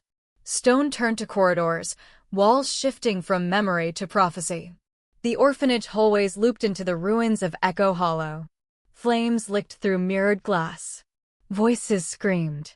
Soren stumbled into the fog and saw himself. Young. Alone. Bleeding. Then Arden, standing at a window. Not moving. Just watching. "You won't stay," the young Soren whispered. "You always leave." Arden's eyes didn't blink. Then the walls collapsed into darkness. And a voice, Thane's voice, cut through. "What do you fear most?" In the silence, both Soren and Arden answered. "Losing him." The maze shuddered. And shattered. They crashed through the end of the tunnel onto loose shale and starlight. Blood. Breath. Soren hit the ground first, Arden rolling beside him. The moon was high. The air was clean. But Arden wasn't moving. "Arden?" Soren crawled to him, panic choking his throat. Arden. He was alive. Barely. His left hand, where the mirror feather had rooted, was black with corrupted magic, skin split from strain. His lips were pale. "Hey," Soren said, voice cracking. "You don't get to die. Not after saying that." Arden stirred faintly. "Still, your choice." Soren sobbed once. Then pulled open his cloak, wrapped it around Arden, and began to patch what wounds he could. His hands shook. I can't lose you, he whispered. I don't care what the prophecy says. What your brother offers. What you think I deserve. He pressed his forehead to Arden's temple. You're not my burden. You're my mirror. Arden's eyes fluttered open. You're sappy. Soren laughed, broken. You love it. Maybe. Soren finished wrapping the worst of the wound, their faces only inches apart. Don't scare me like that again. I'll try, Arden rasped. But you're terrifying when you cry. Their mouths almost met. Almost. But the forest snapped. A breath. A shift. They spun toward the sound. At the edge of Shadowgate Pass, just beyond the moss-covered stones. Vesper stood. Not real. But close. Her image shimmered like frost on a mirror, her eyes locked on Soren's. And behind her, a new rift tore open in the air, mirror light splitting sky from earth. The mirror realm was bleeding. The way forward unavoidable. Soren stood. His hand found Arden's. And neither of them let go. Chapter 13, Mirror Heart Abyss. The moment they stepped into the rift, the world forgot them. No time. No wait. Just light folding into light, memory collapsing inward. Soren felt his bones vanish. Arden's hand was still in his, but everything else dissolved, sound, ground, breath. They weren't falling. They were being unmade. Then came the shatter. And the world rebuilt itself wrong. The Mirror Heart Abyss wasn't a place. It was a wound. A bleeding, pulsing scar at the center of the mirror realm where reality and dream folded over one another like broken glass. The air was too still. The colors too bright. Echoes whispered before you spoke. Arden landed hard beside Soren, his palm burning from the tether. They rose together slowly. The abyss opened around them, a landscape of inverted stars, floating ruins, and fractured reflections. Each shard hovered midair, showing versions of them they didn't remember becoming. Some bloody. Some hollow-eyed. Some alone. Soren shivered. This place isn't alive. No, Arden said. It's worse. It remembers. Before they could move, the light split. A soundless pulse. And the two of them were ripped apart. Soren hit the ground in silence. The air reeked of soap and sweat. His skin was smaller. His clothes were too big. He looked down. Child hands. No. The floorboards creaked. Footsteps. The door opened, and a tall man entered, the orphanage warden. A psychic judge. One of the first who had tested Soren's gift. You again, the man said, eyes cold. You still think you're special? Soren backed away, pressing into the wall. You're nothing. Just a hollow vessel. Not even your brother wanted you. He screamed as the man lunged. But no sound came. And no one saved him. Not this time. Arden woke to fire. Again. The smoke clung to him like a second skin, filling his lungs with ash. He knew this night. His father's death. The raid on their home. The moment the palace burned and he was told, choose who lives. He ran through corridor after corridor, grabbing hands that turned to dust in his grip. Then he saw them. Soren. Bleeding. Eyes wide, arms outstretched. Help me. And Arden hesitated. Just like before. He hesitated. And the world burned. In the abyss above them, Vesper stood on a platform of polished ruin, her silhouette etched in lunar frost. They always break here, she murmured, touching the heart of the dream. Here, where memory cuts deepest. She smiled. And yet they still believe love can save them. Soren curled tighter into himself, unable to stop the shaking. The voice in his mind whispered, he'll leave. Like they all do. He'll see the broken thing inside you. He'll run. He pressed his hands to his ears. Stop. The warden loomed closer. You were never chosen. Stop. Even your brother tried to erase you. Stop. You belong to the void. Stop. His voice cracked the air. But the dream held. Until. Soren Varial Vanar. The name reached him like a lifeline thrown across a chasm. Arden. Distant. But real. I see you. The room flickered. The floor bled mirror light. Soren crawled toward the sound, every movement agony. And again. You're still alive. Because I'm here. The illusion shattered like glass. Soren fell forward into light. And into Arden's arms. They collapsed onto the shifting floor of the deep, wrapped around each other, sweat and salt on their skin. Arden held Soren's face, murmuring his name over and over like a prayer. I thought I lost you, Soren breathed, voice shaking. I wouldn't let you go, Arden said, pressing their foreheads together. Not even if it kills me. Soren's eyes filled.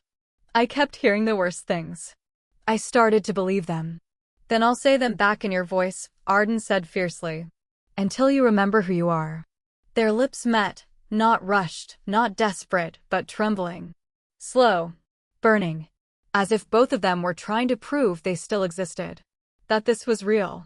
When they pulled apart, Soren let himself cry. Arden caught every tear. And then, the world laughed. No echo. Just laughter. And Vesper stepped forward, descending from her platform with elegance carved in cruelty. So beautiful, she said. And so naive. They rose together, facing her, hands still clasped. You wanted us broken, Arden said. I still do. She stopped, gazing at Soren. The abyss chose you first, little courier. Your soul was made to be a mirror. What if I told you that if you gave yourself fully, Arden could go free? Soren's breath hitched. What? No more war. No more pain. Just silence. Just peace. Arden stepped in front of him. No. Vesper raised an eyebrow. Even if it means saving him? You don't save someone by sacrificing them. Soren's grip tightened on his hand. She's lying. I am, Vesper said cheerfully. But the choice feels real, doesn't it? Around them, the abyss shifted again. The stars above melted. The ground turned to glass. Reflections of themselves, hurting, betraying, dying, played around them in flickers. Choose, Vesper whispered. Choose each other or lose everything. They didn't answer. They only held on tighter. In the quiet between breaths, Soren whispered, if we fall together. And Arden replied, then let's fall loud enough to wake the gods. Chapter 14, Trial of the True Name. There was no sky anymore. Only the cracked, bleeding shell of the mirror heart above them, twilight fractals spiraling across void and memory. 1,000 broken reflections hovered midair, each one showing a different version of the moment Soren and Arden had tried to stand together. In some, they kissed. In others, they fell. In one, Soren vanished before Arden could scream. At the center of the abyss, a new altar rose. Wrought of glass and bone and silence, it pulsed with the same rhythm as a dying star. And standing at its peak, one hand lifted, robes shimmering like oil in moonlight. Lady Vesper Wynn. Welcome, she said softly, as if hosting a dinner. You've reached the trial of the true name. Most never make it this far. Soren's pulse was a drumbeat behind his ribs. He could barely feel his limbs. The dreamscape still clung to his bones like frost.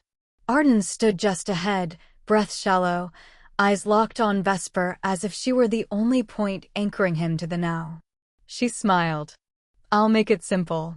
One name, one soul, one freedom. She raised her hand and the altar flared. Beneath their feet, a sigil expanded, twisting with their soul marks, echoing the shape of the silver feather and the crescent wound. This is the judgment, she continued. If Soren gives his soul willingly, Arden walks free. If Arden rejects the boy, he leaves whole untouched. No curses. No deaths. No death. Arden's hands curled into fists. Vesper turned to him. So, will you take it? Silence stretched like a blade. Soren spoke first. Don't. Arden flinched. Don't what? He asked, hoarse. Don't lie to yourself. Don't pretend you don't want to be free. You do. Arden's voice dropped. Not like this. Vesper tilted her head. Then watch him break. She stepped back. And Soren felt his knees as the sigil surged with nightmare energy, pure, corrosive. It wasn't pain like fire. It was absence. The sense of being peeled back layer by layer. Not death. Something worse. Unmaking. Soren gasped, hands digging into the mirrored floor. This is what she wants. To make us choose which of us deserves to live. You do. Arden cried. No, Soren said through gritted teeth. You're the one who stays.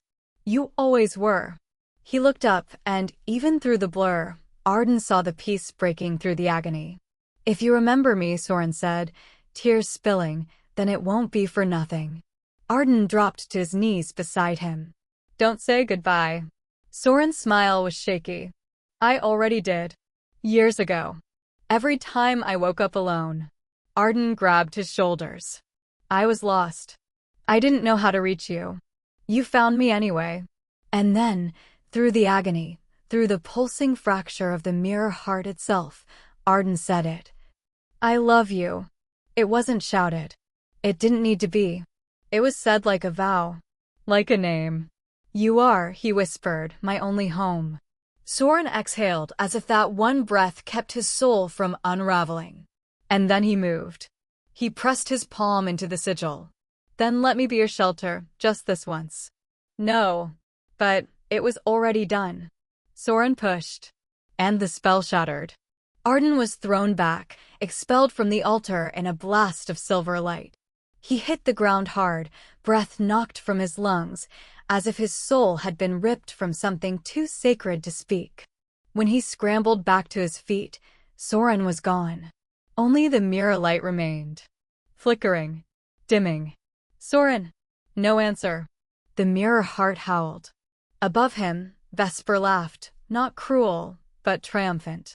You fools think love is a ward? It's a leash. And now one of you is gone.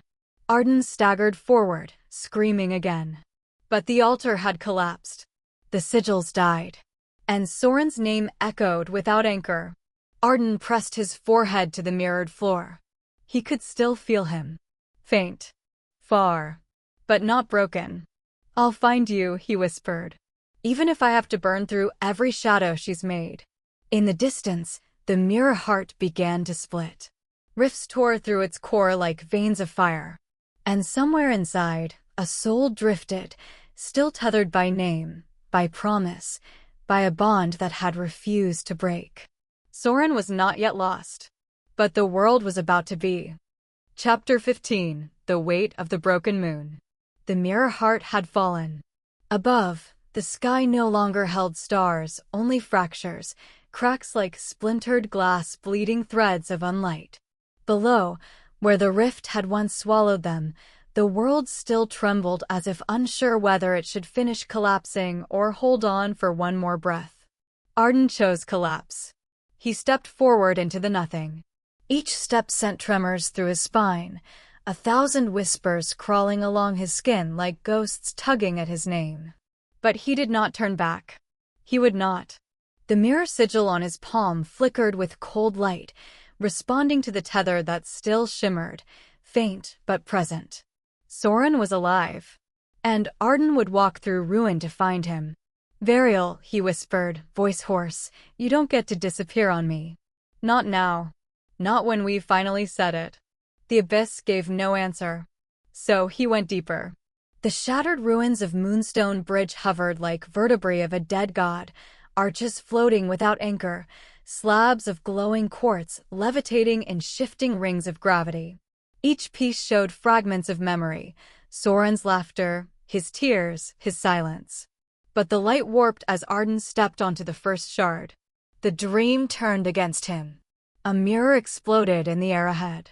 From it stepped Soren, young, unmarked, eyes cold as winter. You never loved me, the mirage said. You're a liar, Arden replied. The image shifted, Soren on the orphanage floor, curled and sobbing. You chose your duty. You were always more than duty. The reflection shattered. Another bridge segment. Another vision. Soren again, this time at the edge of the Moonstone altar, arms outstretched, about to fall. Behind him, Lady Vesper emerged from the void, smiling. "Call his name, and I'll take him forever." Arden roared, stepped forward. "Soren Variel Venar." The dream shrieked, warped, cracked. Reality buckled. But Arden kept walking, kept calling. Elsewhere, deep, unreachable, Soren floated in a sea of silence. He had forgotten pain, forgotten time.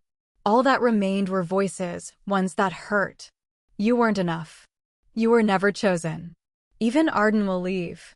The water filled his lungs. He didn't struggle. Until he saw the bridge. He stood again on its edge. Alone. The world behind him gone.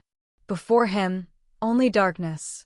He looked down and saw himself reflected back. Empty. Then a shadow stepped beside him. Not Arden. Thane. His brother's image was grainy, flickering. But the voice was real. "You're still running," Thane said. "I'm tired." "You're afraid," Thane said gently. Soren looked away. "Everyone leaves. I just wanted someone to come back." Thane knelt beside him. "Then stop waiting for someone to find you."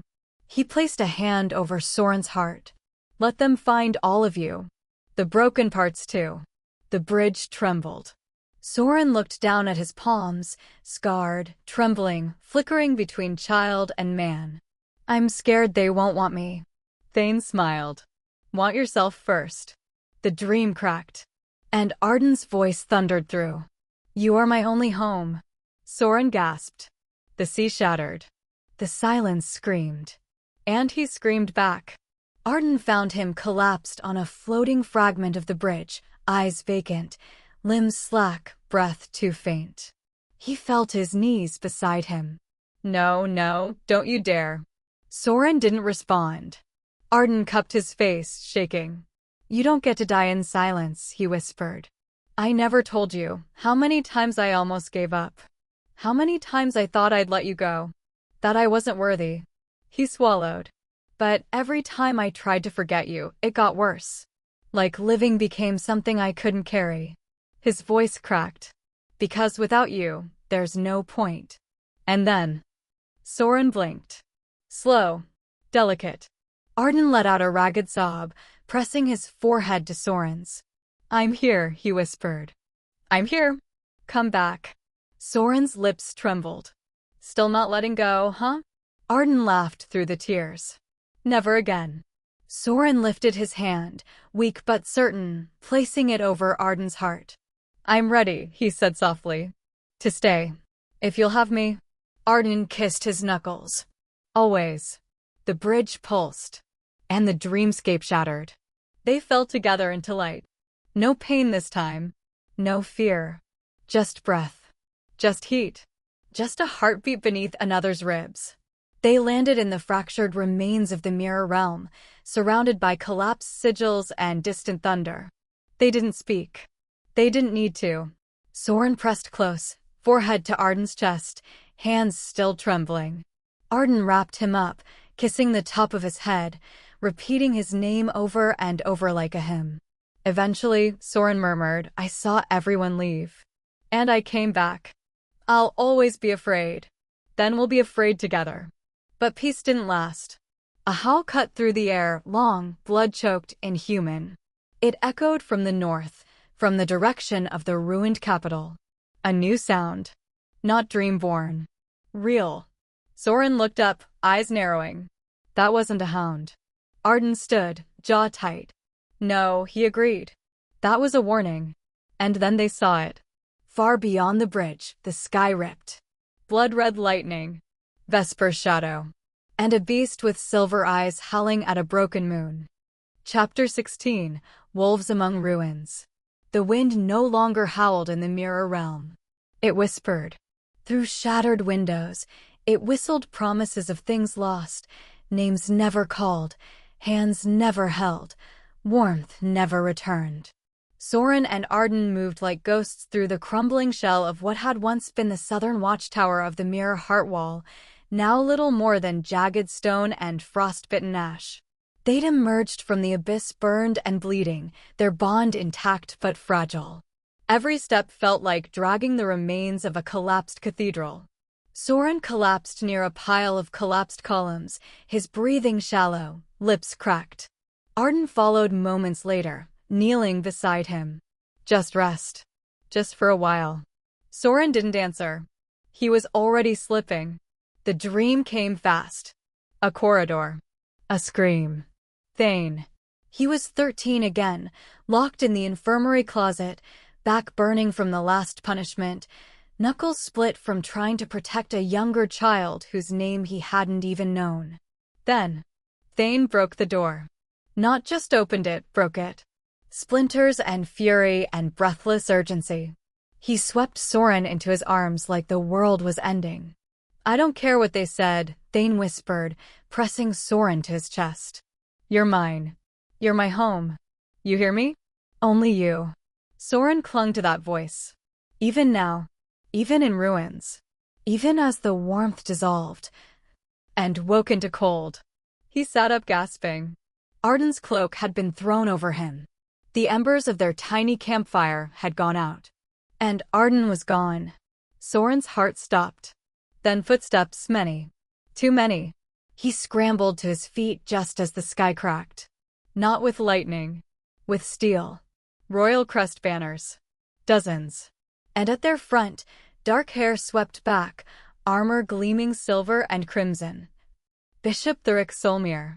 Arden knelt at the center of the circle, arms pinned behind him by two cloaked sentries, blood at his temple, gaze locked on the ground. Soren didn't think. He ran.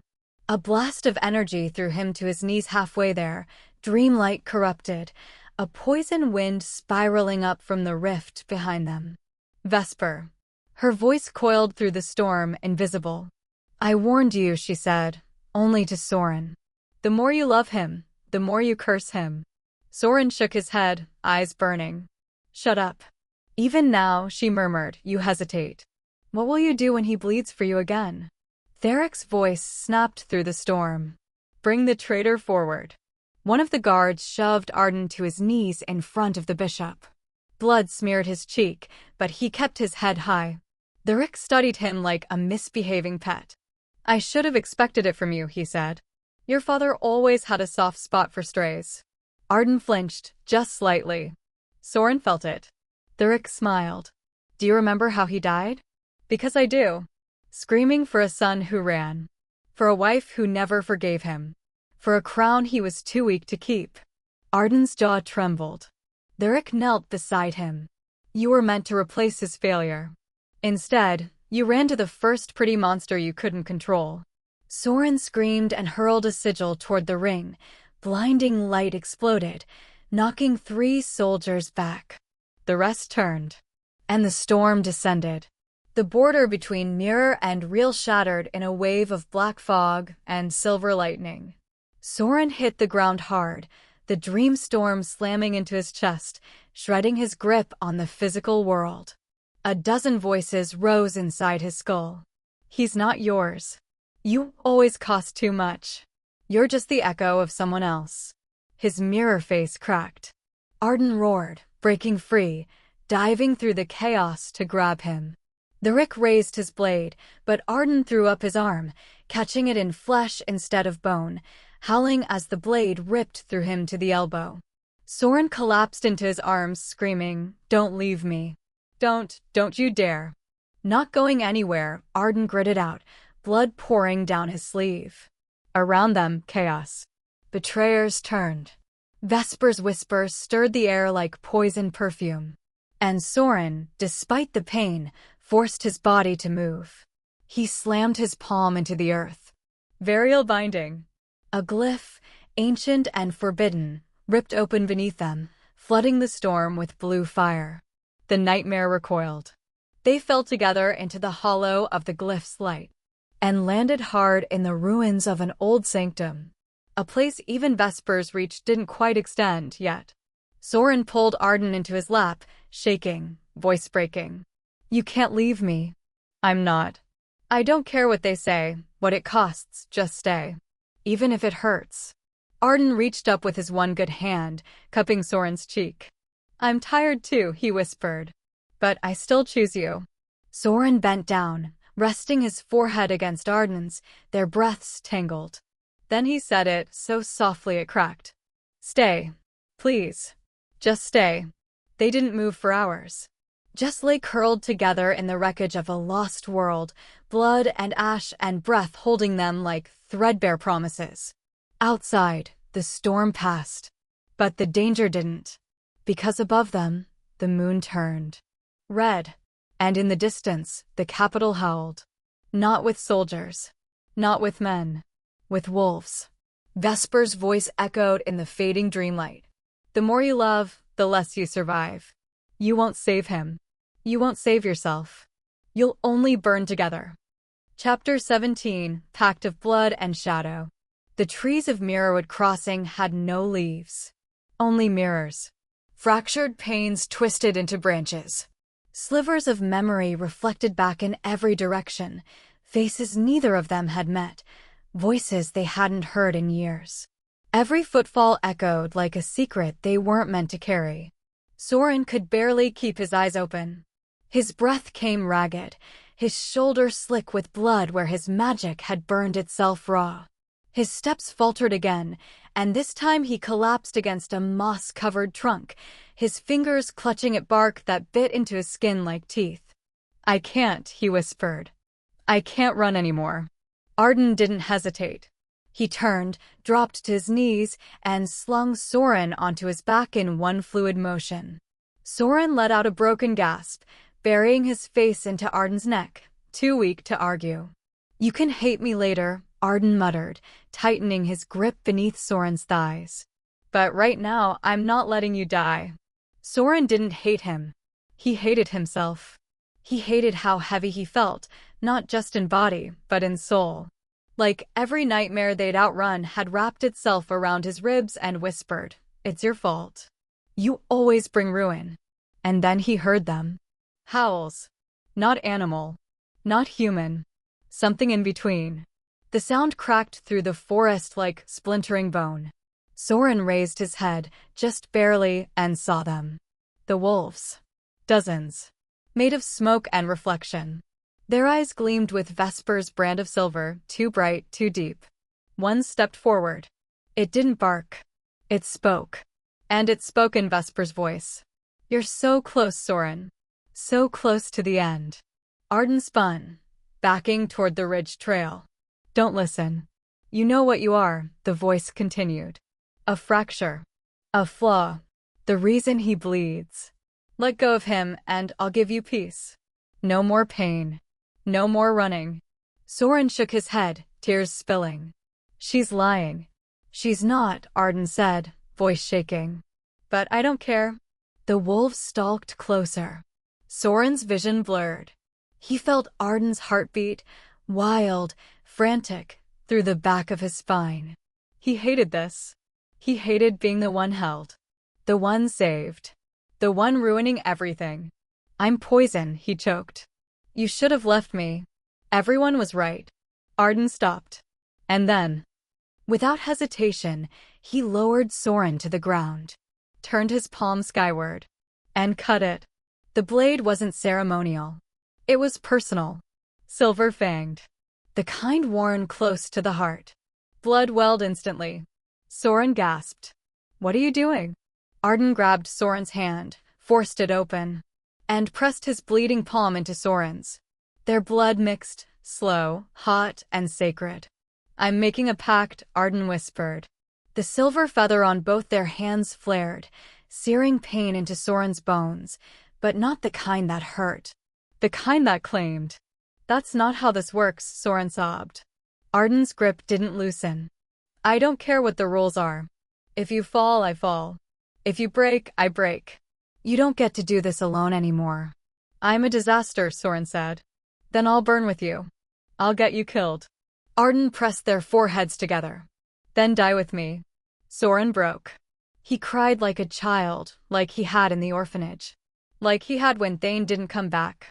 Like he had in the nights he never told anyone about.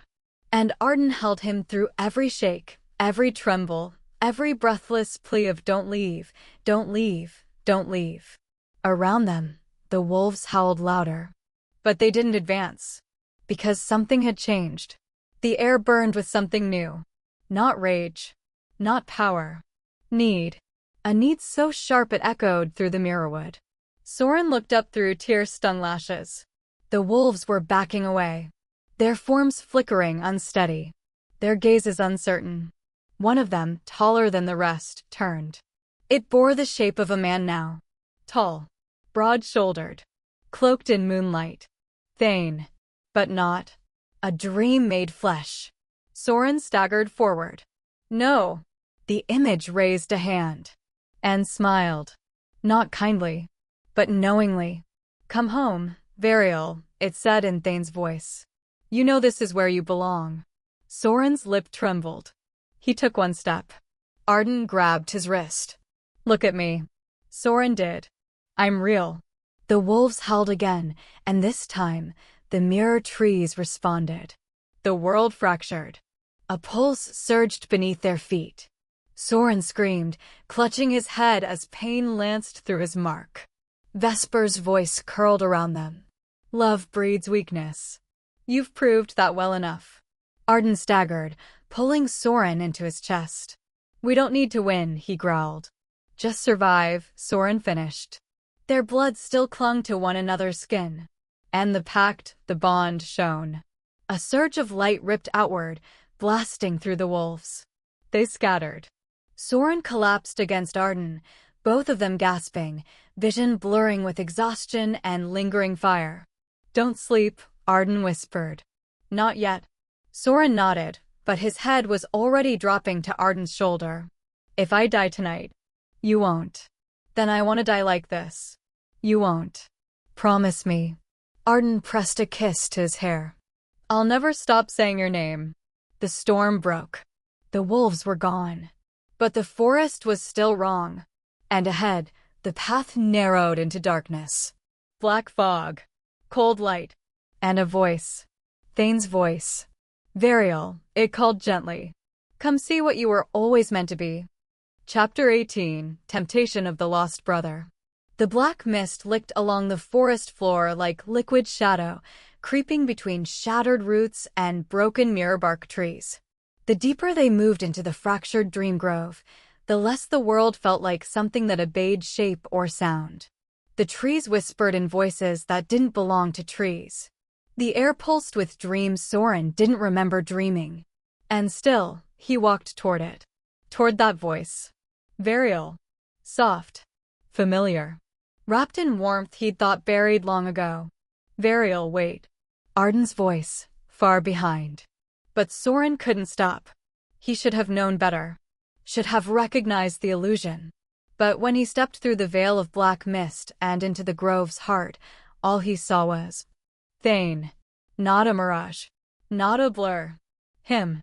Exactly as he'd been the night he'd broken Soren out of the orphanage, same coat, same crooked grin, same eyes that always looked back with the unspoken promise. I won't leave you. Soren's knees buckled. Thane caught him before he hit the ground. I knew you'd find your way here, Thane said, brushing hair from his face. I've been waiting. Soren shook his head, lips parted, eyes wide with pain. No, you're not real. You're dead. Thane only smiled. Even if I was, do you really think I'd leave you alone in this place? The trees bent closer, their reflections showing memories, Thane carrying Soren on his back, wiping his tears, hiding him beneath floorboards when the enforcers came. You were always the soft one, Thane murmured. But soft doesn't mean weak. It means you feel too much. And they hurt you for it. Soren whispered, stop. They made you believe you were poison. But you're just scared. And tired. Aren't you tired, Veriel? Soren's eyes stung. So tired. Thane leaned close. Then come with me. I'll carry you again. I'll fix it like before. And Soren, bleeding, burned, so very breakable, almost said yes. Until. Don't. The dream split with the force of that word. A flash of silver. A blast of wind. And Arden barreled into the grove, cloak torn, hand outstretched, eyes wide with terror. "Don't follow him." Soren staggered back. "Arden?" But Thane, no, the thing wearing his face turned, gaze sharpening into cold malice. "Why do you always choose the ones who hurt you?" the illusion hissed. "I never," Soren faltered. "You think he'll stay?" "They never do. He'll abandon you the moment you ask too much." "Stop. Ask him." Ask him how many times he nearly walked away. Soren turned toward Arden, suddenly raw, breath-catching. "Will you?" he asked. "Will you leave?" Arden froze, as if the question carved through his ribs. Soren's voice cracked. "Tell me the truth. Don't lie to make me feel better. I want to know if I fall too far, if I become something twisted, if I stop being the boy you swore to protect. Will you leave me like the rest?" The silence throbbed. Then Arden stepped forward. "I almost did," he said. "A dozen times. I told myself it would be easier. Cleaner. Safer." Soren looked away. "But I couldn't." Arden's voice trembled. "I've made mistakes. I've let people die. I've run from battles I should have fought. But the only thing I never abandoned was you." Soren's shoulders shook. "Even when I ruin everything? Especially then." The Thane illusion growled, face fracturing like splintered glass. "Liar." But Arden ignored it. He dropped to his knees before Soren, took his face in his hands. "You asked if I'd stay if you became a monster." Soren didn't answer. Arden's thumb brushed a tear from his cheek. "My answer's the same as always." He leaned in and pressed their foreheads together, breath-catching. "I'll find you, even in the dark. I'll follow you, even if you forget me. And if you fall..." His lips touched Soren's with a gentleness that shattered the dream around them. "I'll bring you back." Soren sobbed into the kiss, clutching Arden's shirt like it was the only real thing in the world.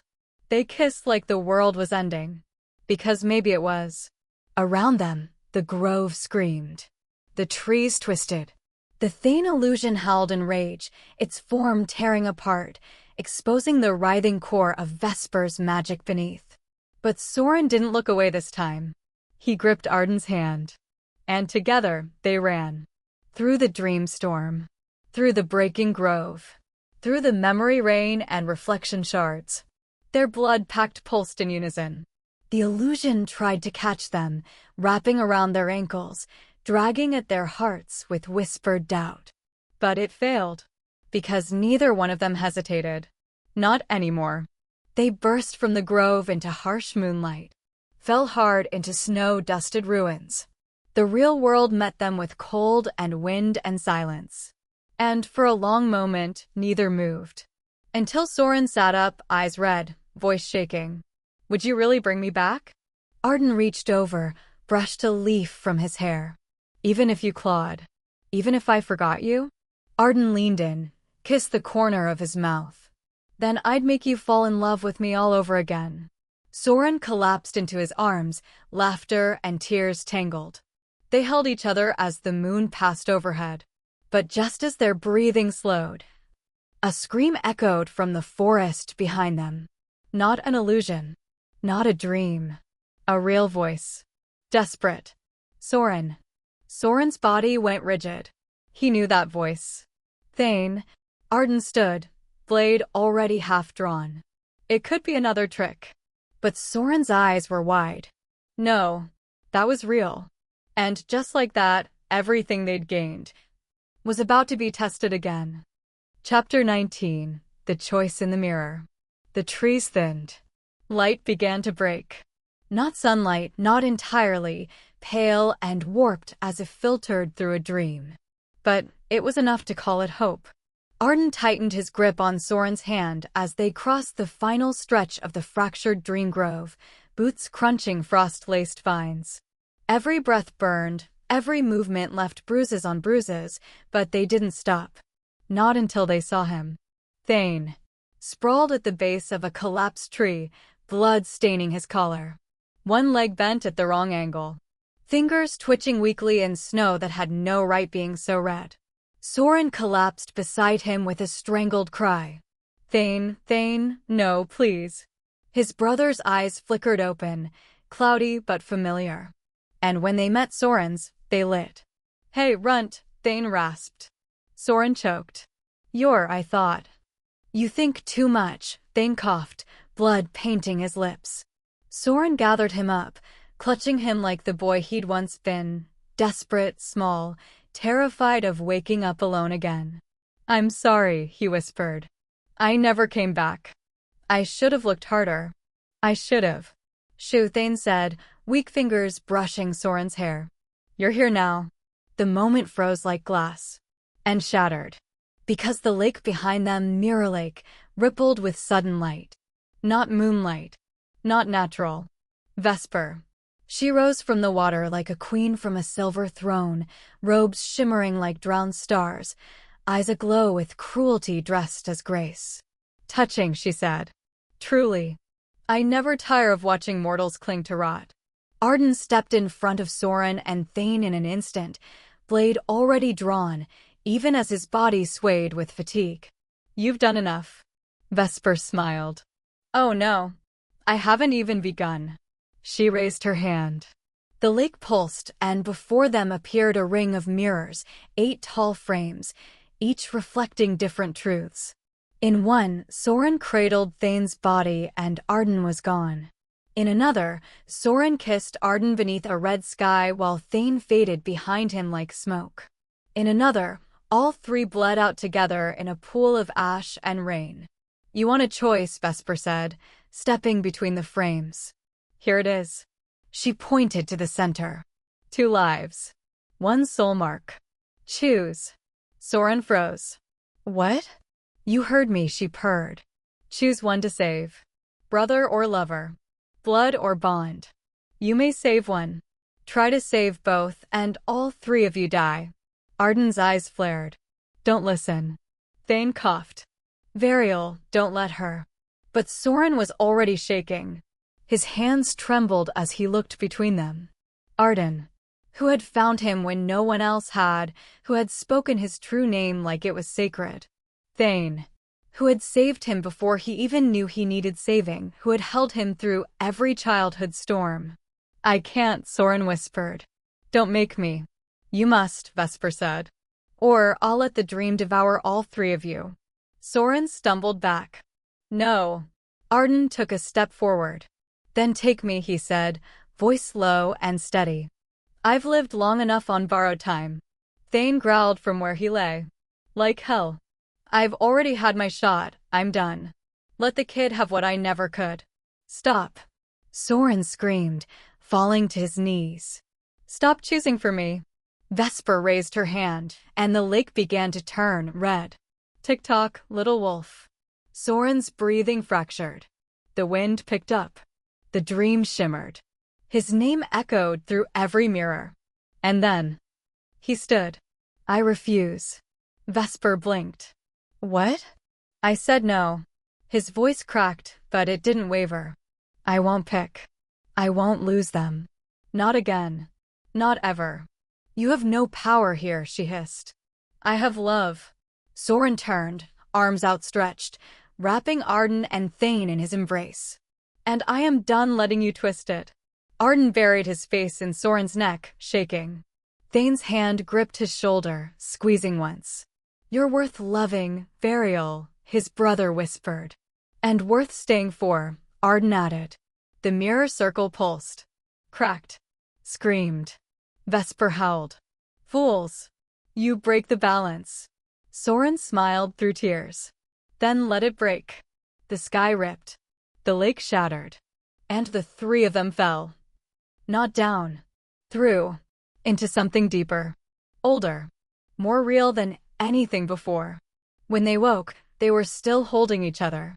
But Mirror Lake was gone. The world around them had changed. Bent. Fractured.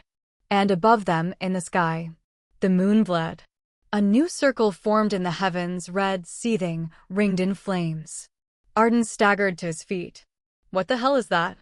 Thane squinted up. Something worse than anything we've seen yet. Soren stood between them, throat tight. Because in the blood-lit reflection on the lake's last surviving shard, He saw her, Vesper, standing before an altar, hand-stained, and whispering a name. His name. Chapter 20. Before the Flood. The lake had no bottom. It pulled like grief. Not water, not entirely, just reflection liquefied into collapse. Soren, Arden, and Thane fell through it in silence, like stars lost between seconds. No screams, no shouts, just the unbearable pressure of being unraveled by their own memories. Then, they hit the mirror floor. Hard. No impact. No pain. Just breath stolen. They lay in a ring of silver light, surrounded by towering glass like cathedral spires.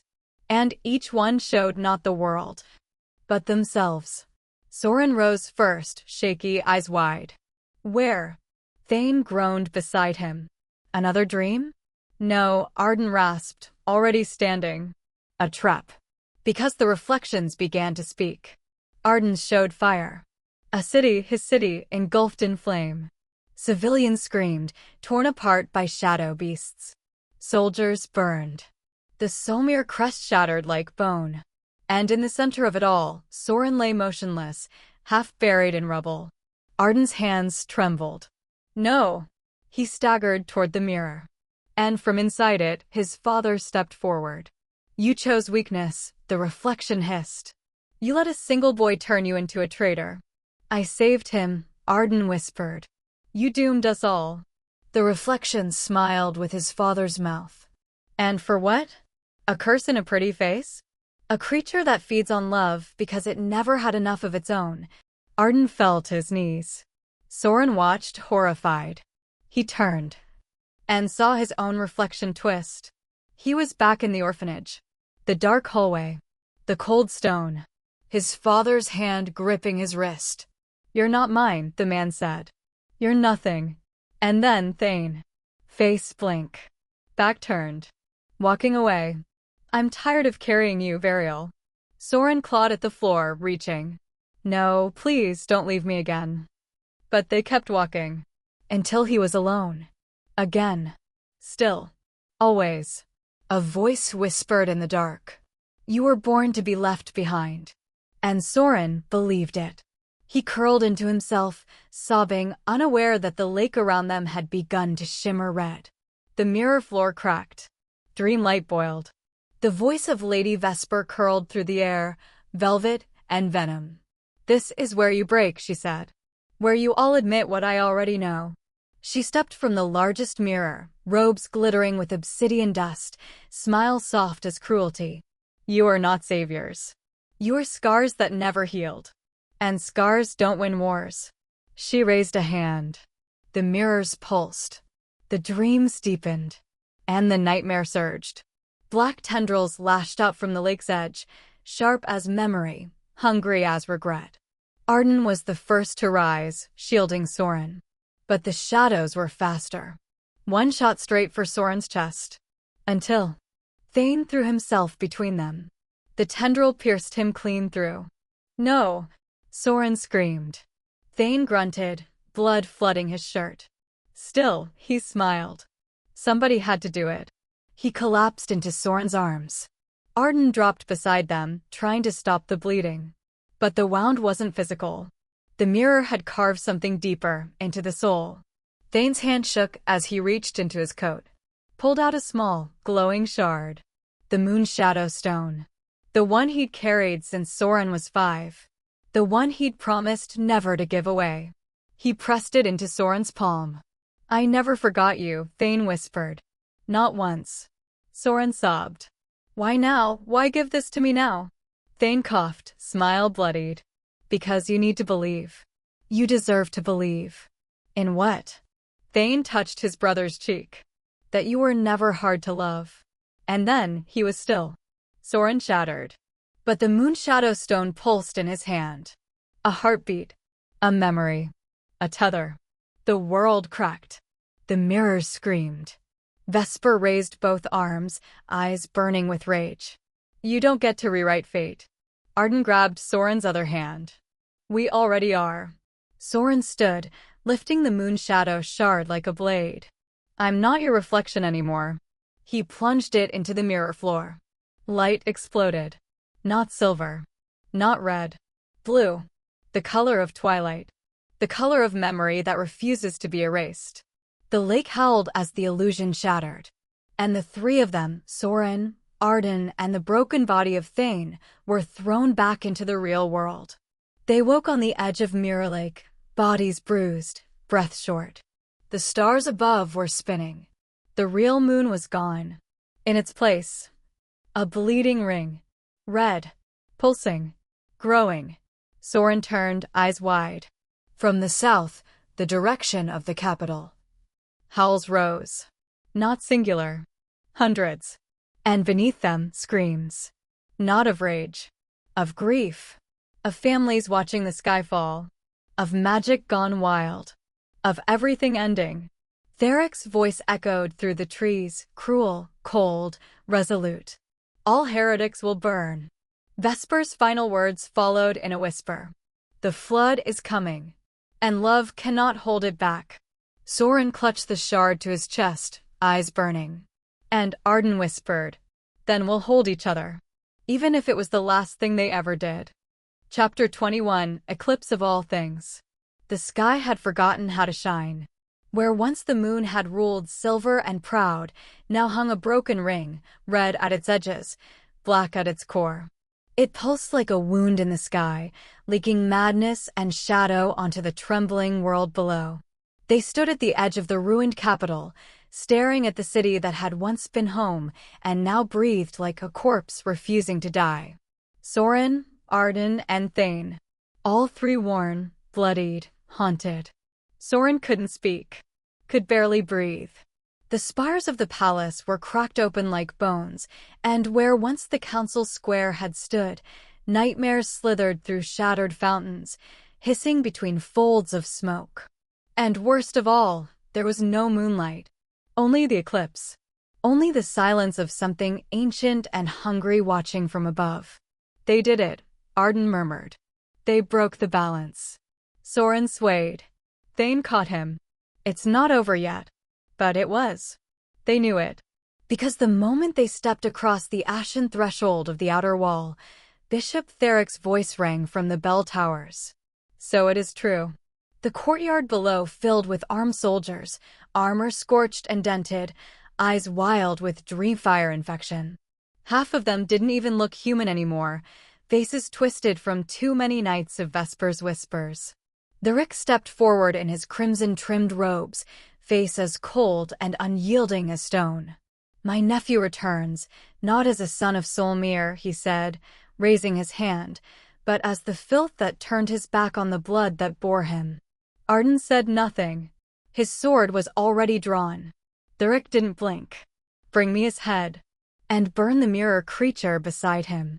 The command boomed across the ruin. And the soldiers advanced. Soren flinched as arrows rained past. Thane pulled him behind a fallen column. They'll go for you first, Thane growled. That soul mark on your wrist might as well be a beacon. Soren clenched his jaw. I'll go. If it'll stop this. Don't. Arden's voice was steel. Don't you dare. Soren turned. You heard him. They won't stop. If I just disappear. Arden was in front of him before he could finish, grabbing his arms. And then. He shouted. Not at the soldiers. At Soren. You think dying will make this right? You think vanishing will save anyone? If you disappear, I disappear. You get that? I follow. Soren's throat closed. Tears welled instantly. Why? He asked, voice breaking. Why would you do that? Because I can't survive this world if you're not in it. The sound of approaching steel. The crackle of burning oil. Thane cursed and turned, blasting a nearby archer with a stolen sigil, then pulled them both toward the inner streets. The city was dying, and they had no time for speeches. They fled through what was left of the once sacred moon quarter, ducking into ruins where temples had fallen and altars lay split open. Dreamfire surged from the gutters. The cobblestones bled silver. And in every shadow, Vesper's laughter curled like perfume. She's inside their heads, Thane growled, dragging them toward the last untouched structure. The Lanarium, what once had been the moon goddess's temple, now a shattered dome of crystal and memory. Soren collapsed against a broken column, breath coming in gasps. I can't. You can, Arden said. But Soren shook his head, covering his face with both hands. You don't understand. They're right. I bring ruin. To Thane. To you. To everyone. Thane, bleeding and shaking, dropped beside him. Yeah, he said. You've been a real pain in the ass. Soren let out a broken laugh. Thane leaned forward, eyes gentler than Soren had ever remembered. I almost left you once, he said softly. Back in the orphanage. You don't remember, too small, but I thought about it. Soren froze. Arden turned, eyes wide. Thane continued. I packed a bag. Got as far as the wall. You were asleep on the floor in the sick room. Fevered. Alone. He closed his eyes. And I couldn't do it. Soren's chest cracked. I hated myself for wanting to leave you. I hated you for needing me so much. But I still stayed. Thane met his eyes. Because you were the only good thing I had. And maybe I failed you more times than I can count, but not this time. Arden placed a hand over Soren's. None of us are leaving you. And in that dark, broken temple, they cried. All three. No hiding. No walls. Just pain. And love.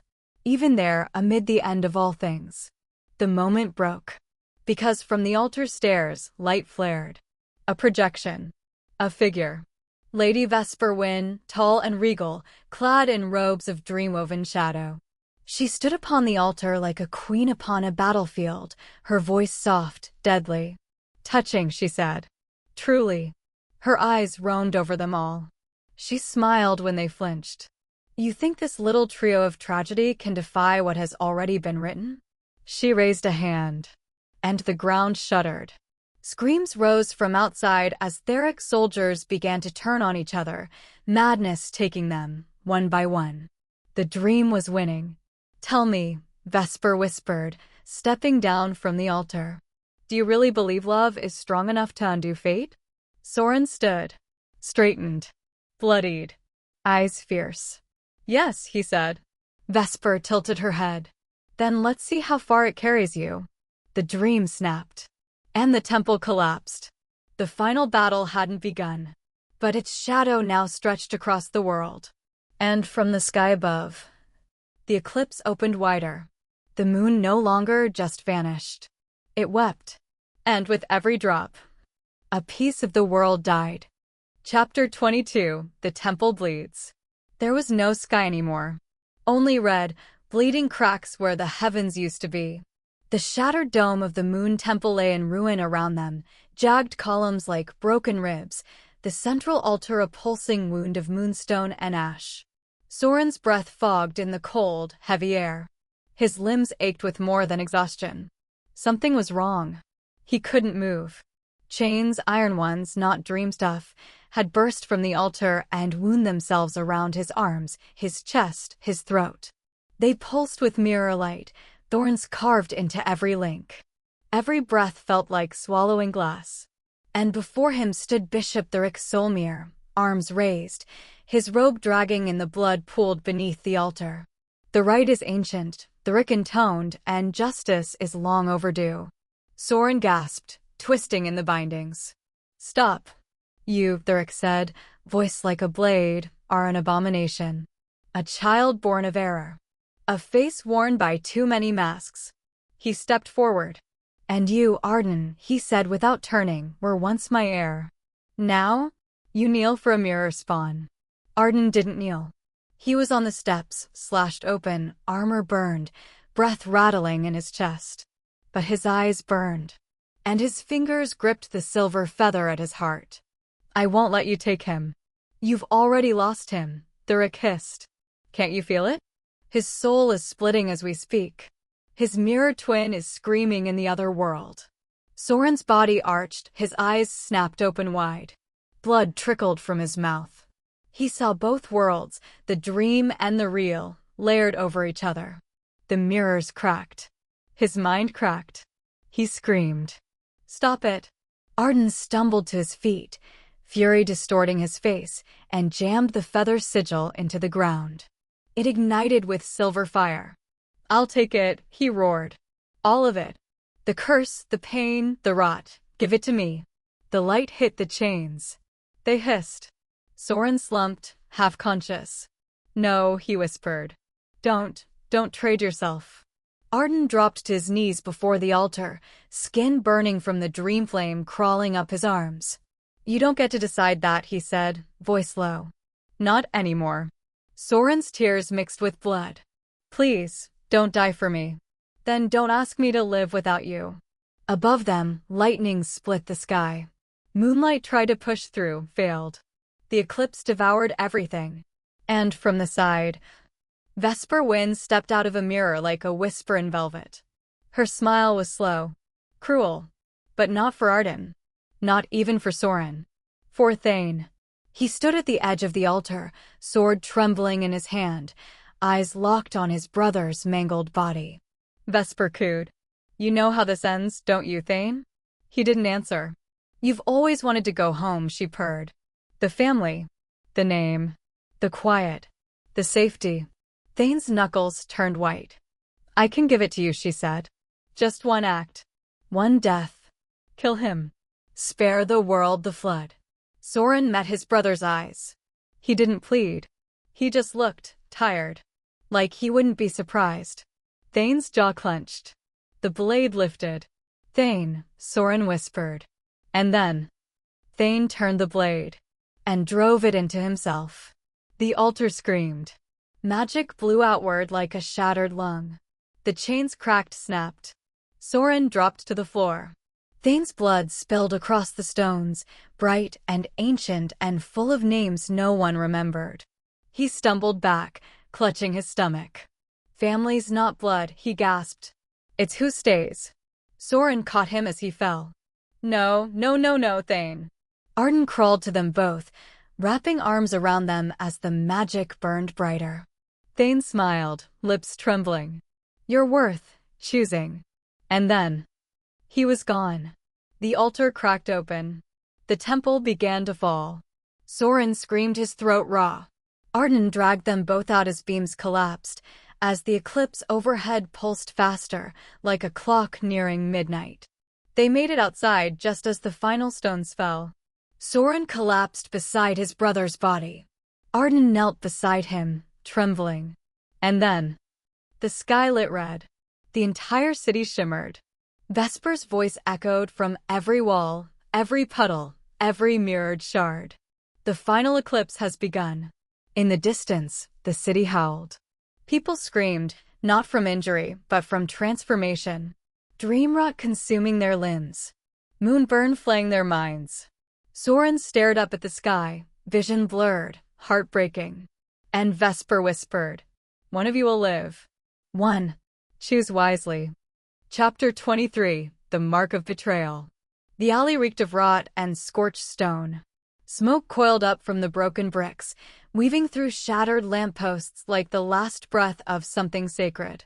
Soren stumbled, one hand pressed against his ribs, the other gripping Arden's arm. "I'm fine," he lied through gritted teeth. "You're bleeding again," Arden said, already wrapping a torn strip of his own cloak around the wound. Behind them, Thane scouted the path ahead, pausing at the corner of a crumbled wall. He gave a short signal, danger nearby. The three moved like ghosts through the crumbling capital. The city had become a graveyard of flickering torchlight and silent screams, Vesper's dream rot devouring what sanity remained. But they had a plan. They had to reach the lunar crypt beneath the central plaza before the next eclipse pulse. They just didn't expect what waited in the tower ruins above them. The ambush came swift. A blade hissed past Arden's face, missing by inches. 3 night-marked soldiers dropped from the rafters, once men, now hollow-eyed puppets twitching with Vesper's hunger. Their movements weren't fluid, weren't human. Their bones snapped when they turned too sharply. Their mouths dripped black ichor. Soren drew his dagger, twisting instinctively, and buried it into one's throat. But the thing didn't die. It only smiled. And whispered, "You will betray him." Before Soren could react, its clawed hand latched onto his wrist. The pain hit immediately, a white-hot bloom that seared up his arm, blooming across his collarbone. A brand. A twisted mark, unfurling like a cursed flower. He screamed. "Get off him!" Arden roared, driving his sword through the soldier's skull, finally ending it. But it was too late. Soren staggered back, eyes wide.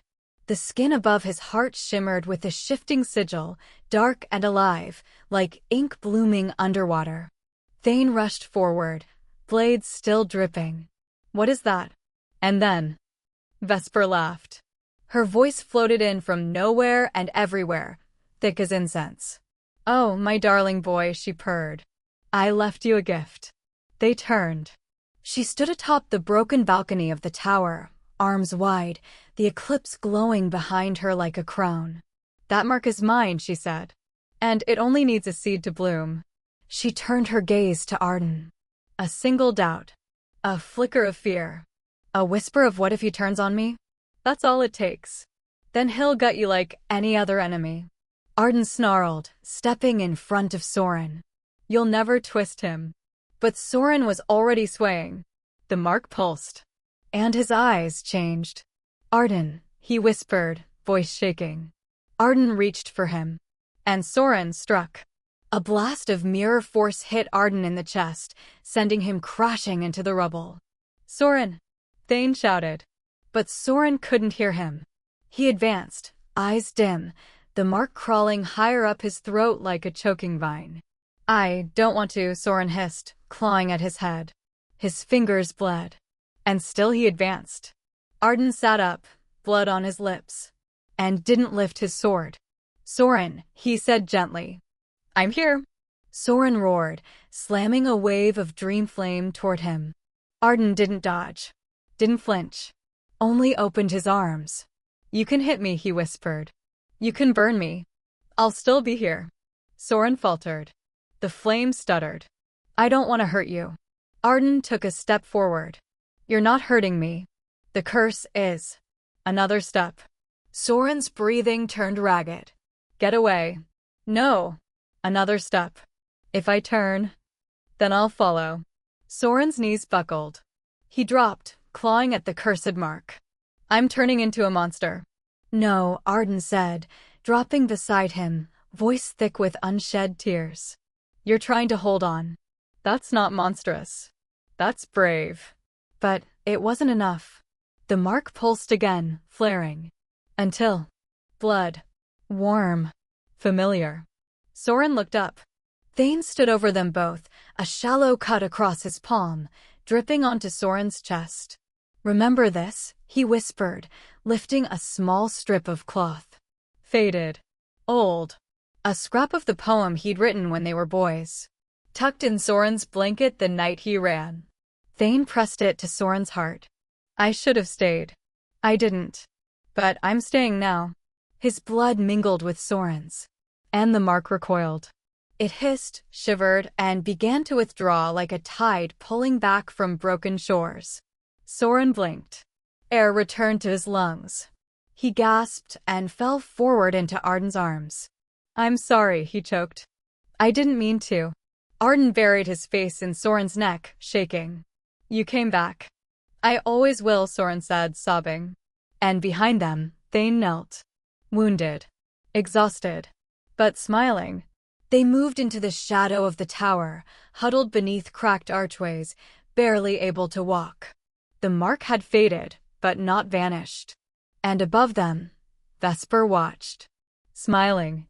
"The final choice approaches," she whispered.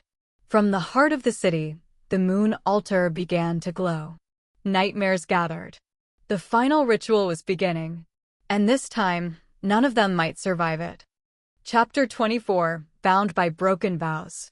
The blood bridge groaned beneath them. Each step echoed like a memory. Not a normal bridge, no stone, no rope, no steel, only slats of cracked glass suspended over a void of writhing fog and starlight. And each step led. Not water. Memory. Soren paused at the first threshold, breath visible in the blood-soaked air. Beside him, Thane stood like a shadow with weight. And just behind, Arden, his footsteps hesitant, eyes locked not on the bridge, but on Soren. "This place," Soren whispered, "is alive." "No," Thane muttered. "It remembers." Because as they stepped forward, the world around the bridge shifted, like sliding through mirrors laid atop mirrors. Their surroundings twisted, and childhood returned. Soren saw the night Thane vanished from the orphanage. He stood barefoot in the frost-dusted corridor, clutching a frayed blanket and the echo of a promise. "I'll come back for you." But he hadn't. Not for a long time. Then another image, Arden in the lunar Bastille, watching him writhe beneath chains, doing nothing at first, hesitating. "You hesitated," the bridge whispered. And another. Soren standing alone at the mirror post, fingers bleeding as he wrote messages to people who'd never reply. Behind him, the sky split and the only response was silence. Arden winced as his own memories flooded the air. The battlefield where he let an Omega soldier die so he could escape. The day he first met Soren in the black market and chose to chase instead of trust. Every moment he doubted. Every time he asked himself, what if he really is just another mask? The bridge fed on those thoughts. It grew redder, thicker. Vesper's voice slithered in the wind. "Love is only real until it's tested." Arden's foot slipped. Soren caught him. Held tight, even though his hands were shaking. "Don't let her win," Soren murmured. "You were the first one who stayed." "And I'll be the last," Arden said, but his voice trembled. Thane walked ahead without looking back. But he was bleeding from both palms, leaving a trail behind him that hissed into the glass. "Vesper's turning the bridge against us," he called. "Keep your minds anchored." Then came the vow. A line across the bridge glowed crimson, and words appeared, etched into the air. "If you cross this line, you may never return. No matter who they become. No matter who you are when you reach the end. A choice. A covenant." Soren turned to Arden. "If you walk this bridge with me," he said, "you can't run when it gets worse." Arden met his eyes. "It already is worse. And I'm still here. But what if I lose myself?" Soren whispered. "What if I become one of her weapons?"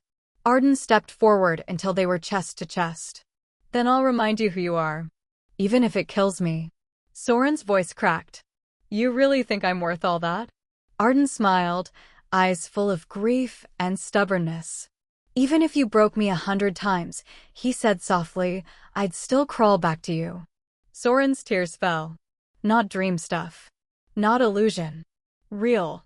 He leaned forward, forehead to Arden's. "You're not just the one who stayed," he whispered. "You're the one who taught me how to hope again. You're my family." "Then let's go," Arden said. "Let's burn our doubts together." They stepped over the line. Hand in hand. Thane waited just beyond, silent. He opened a flask of his own blood. Drew a thin red line on each of their wrists. "Blood to blood," he said. "We don't walk this bridge as strangers anymore." The last stretch twisted into nightmares.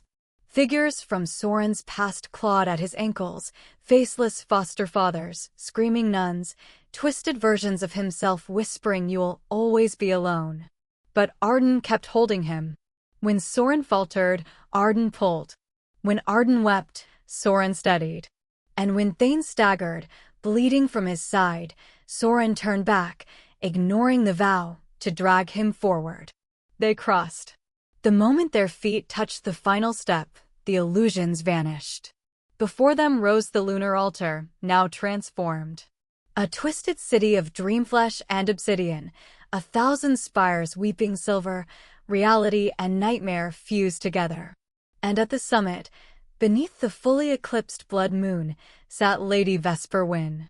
Her throne was made of mirrors. Her crown bone. Her smile, death incarnate. She rose, arms wide. And the entire city echoed with her voice. "Welcome, children of vow and ruin." Her eyes glinted crimson. "Tonight begins the final game." She pointed to them. "To leave this place, one must die." Gasps rose from the crowd, soldiers, survivors, night-touched, and spirits alike, all gathered around the altar in a circle of fevered silence. "I want blood," Vesper said, lips curling. "And love," she added, licking the word like sugar. "You may only carry one out of this place." She laughed. "You may choose." Soren's fingers tightened around Arden's. Thane stood behind them, wounded, swaying. The crowd surged forward. And the moon turned black. Chapter 25, The Last Game Begins. The blood moon sat like a scar across the heavens, unmoving and all-seeing. Below it, the moon altar pulsed red, the veins of the dream-corrupted earth glistening like wounds made of molten memory. The nightmare arena had awakened, a vast, circular expanse where nothing stayed still. Stone twisted into bone. Wind whispered names long forgotten. And every soul standing there felt the weight of something ancient and merciless pressing down upon them. Lady Vesper Wind stood at the center, her throne now hovering just inches above the moonlit pool, its surface rippling not with water, but with the reflections of every fear, betrayal, and broken vow the world had ever known. She spread her arms. "Let the final offering begin." Her voice echoed not through ears, but through the soul. Everyone flinched, even Bishop Therick, who stood just behind her, robes tattered, face pale with hunger for control. Vesper's gaze fell upon Soren, Arden, and Thane as they stepped onto the sacrificial dais together. 3 hearts. 1 crown. 1 soul may walk free beneath the blood moon. The others must become ash and memory. A murmur rippled across the dream-bound spectators, spirits, soldiers, shadows, and figments, all tethered to the altar's dream pulse. "If you do not choose," she added sweetly, "you all burn." Soren's fingers twitched. Arden didn't look away. Thane's jaw flexed, but he said nothing. Then, they turned from Vesper and formed a circle. Back to back. Brother to brother. Lover to lover. Soul to soul. Soren was the first to speak, his voice barely a whisper. "We don't choose each other to die." Arden nodded. "We choose each other to live. Even if we don't." Thane sighed. "That's the stupidest, beautiful thing I've heard today." They managed the faintest of smiles. Soren turned to his brother. "If I go—" "No," Thane cut him off. "If you go with my name on your lips and my blood in your bones." To Arden, Soren whispered, "If I die, you live for me." But Arden pulled him close, forehead to forehead. "No. If you die, I'll find you. In every dream. In every mirror. I'll find you." They pressed their foreheads together, hands trembling. And then the altar shook. Vesper's voice returned, now laced with venom. "How touching. But love never spared anyone. Let's see how strong your conviction is when your shadows come to play." She raised her hand. And the world exploded. Soren was alone. Darkness surrounded him, the scent of salt and blood thick in his lungs. Then, laughter. He turned. And saw no one. Not Arden. Not Thane. Not even himself in the mirrors. Just a little boy in a cracked mirror, sobbing. "Where is everyone?" the boy asked. "Why doesn't anyone want me?" Soren reached out, and the mirror shattered. Another took its place. This time, Arden lay dying, blood pouring from a throat slit by Soren's own hands. "No," Soren gasped. "That's not." The mirror changed again. Thane, arms open, whispering. "I left you because I couldn't love something broken." The words sliced through his soul. Elsewhere in the arena, Arden faced his own hell. Soren knelt before him, his throat bleeding, eyes empty, whispering, "You promised to protect me." His body faded into mist. Then a chorus of voices, his parents, the Rick, the council. "You fail everyone. You always will." He screamed. But then, he heard it. His name. Distant. Broken. "Soren," he rasped. And again. "Arden." This time from the other side of the dark. In a third corner, Thane was surrounded by flames. He saw Soren at age 6, eyes swollen, begging. "Don't go." He turned his back. Again. And again. Each time, the boy vanished. Each time, Thane's legs bled. He dropped to his knees, sobbing. "I'm sorry, I should have stayed, I should have stayed." And then, he heard it. His name. Thane. Not Soren's voice. Not Arden's. His own. Older. Wiser. "You can still stay now." Somewhere above it all, Vesper screamed. They were not choosing. They were holding each other. Through the dark. Through the agony. Through the lies. In the center of the blood altar, where the dream lines converged, their souls ignited. 3 sparks of silver, spiraling into one another, bound by grief and longing and something older than fate. Soren. Arden. Thane. No longer separate. Not truly. And from the burning edges of the dream world, Bishop Thurick staggered forward, eyes wide. "No," he muttered. "This isn't your game." He raised his hands to the altar. Tried to wrest the dream ore from Vesper's hold. "You promised me power." Vesper turned. Smiled like a blade. "Power belongs to the ones willing to bleed for it." She raised her arm and stabbed her own hand into Therick's chest. His scream was short. His body burned into fog. The arena shuddered. Blood poured from the sky. And Vesper, crowned in it, screamed. "Only one of you walks away. Only one." Soren, Arden, and Thane stood shoulder to shoulder. Breathing. Bleeding. But together. Soren lifted his hand. The soul mark across his palm glowed. He whispered, "Not one." And Arden echoed, "Not without them." Thane, voice ragged, completed it. "We go together." Or not at all. The altar cracked. The moon boiled. Vesper hissed like a broken star. And from the ruins of Therick's ashes, the final eclipse began to open. Chapter 26, The Night of Blood Oaths. The blood moon sat high, unblinking, unmoving, eternal. Below it, the sacrificial maze unfurled like a living labyrinth, etched in veins of obsidian and bone. The walls pulsed with memories. The floor was slick with echoes of those who'd failed to escape before. And the air, it breathed. 3 doors slammed shut. 3 lights extinguished. 3 souls isolated. And so it began. Soren Veinar stumbled into a corridor of broken mirrors. Each shard flashed with a moment, Arden's smile, Thane's warmth, the soft whisper of someone calling him home. But when he reached to touch any of it, the reflection turned red. A new vision. Arden, bound, bleeding, chained to the moonstone altar. He screamed Soren's name, throat raw, wrists torn. But no matter how Soren ran toward him, he never got closer. The floor stretched. The mirrors laughed. "You're too late," they whispered. "You always are." He screamed and punched the glass. His knuckles split open. He kept going. "Arden." The voice echoed endlessly, but no one answered. The reflection changed, this time Thane, lying in a heap, his eyes open but empty. "You weren't enough to save him either." "Shut up," Soren growled. "You're just a curse," the walls whispered. "You were born to be alone." "No." "Everyone leaves." "No." The corridor collapsed inward. Still, Soren ran. Bleeding, sobbing, tearing open his palms to feel something real.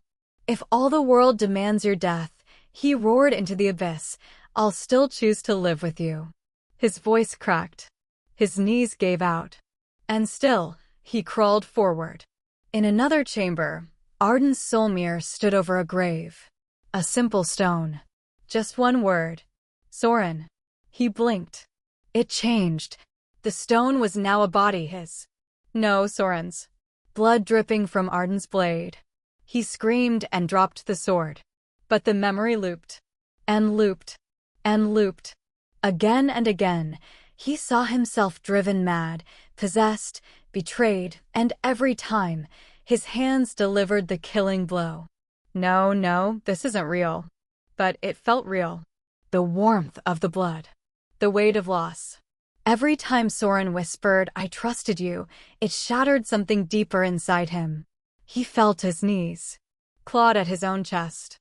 "I didn't mean to, I never wanted." A whisper in the dark, but you did. He slammed his head against the stone. I won't let it happen again. And when the nightmare restarted for the 30th time, something in him cracked, then burned. He stood, sword forgotten, and ran. Through fire. Through bone.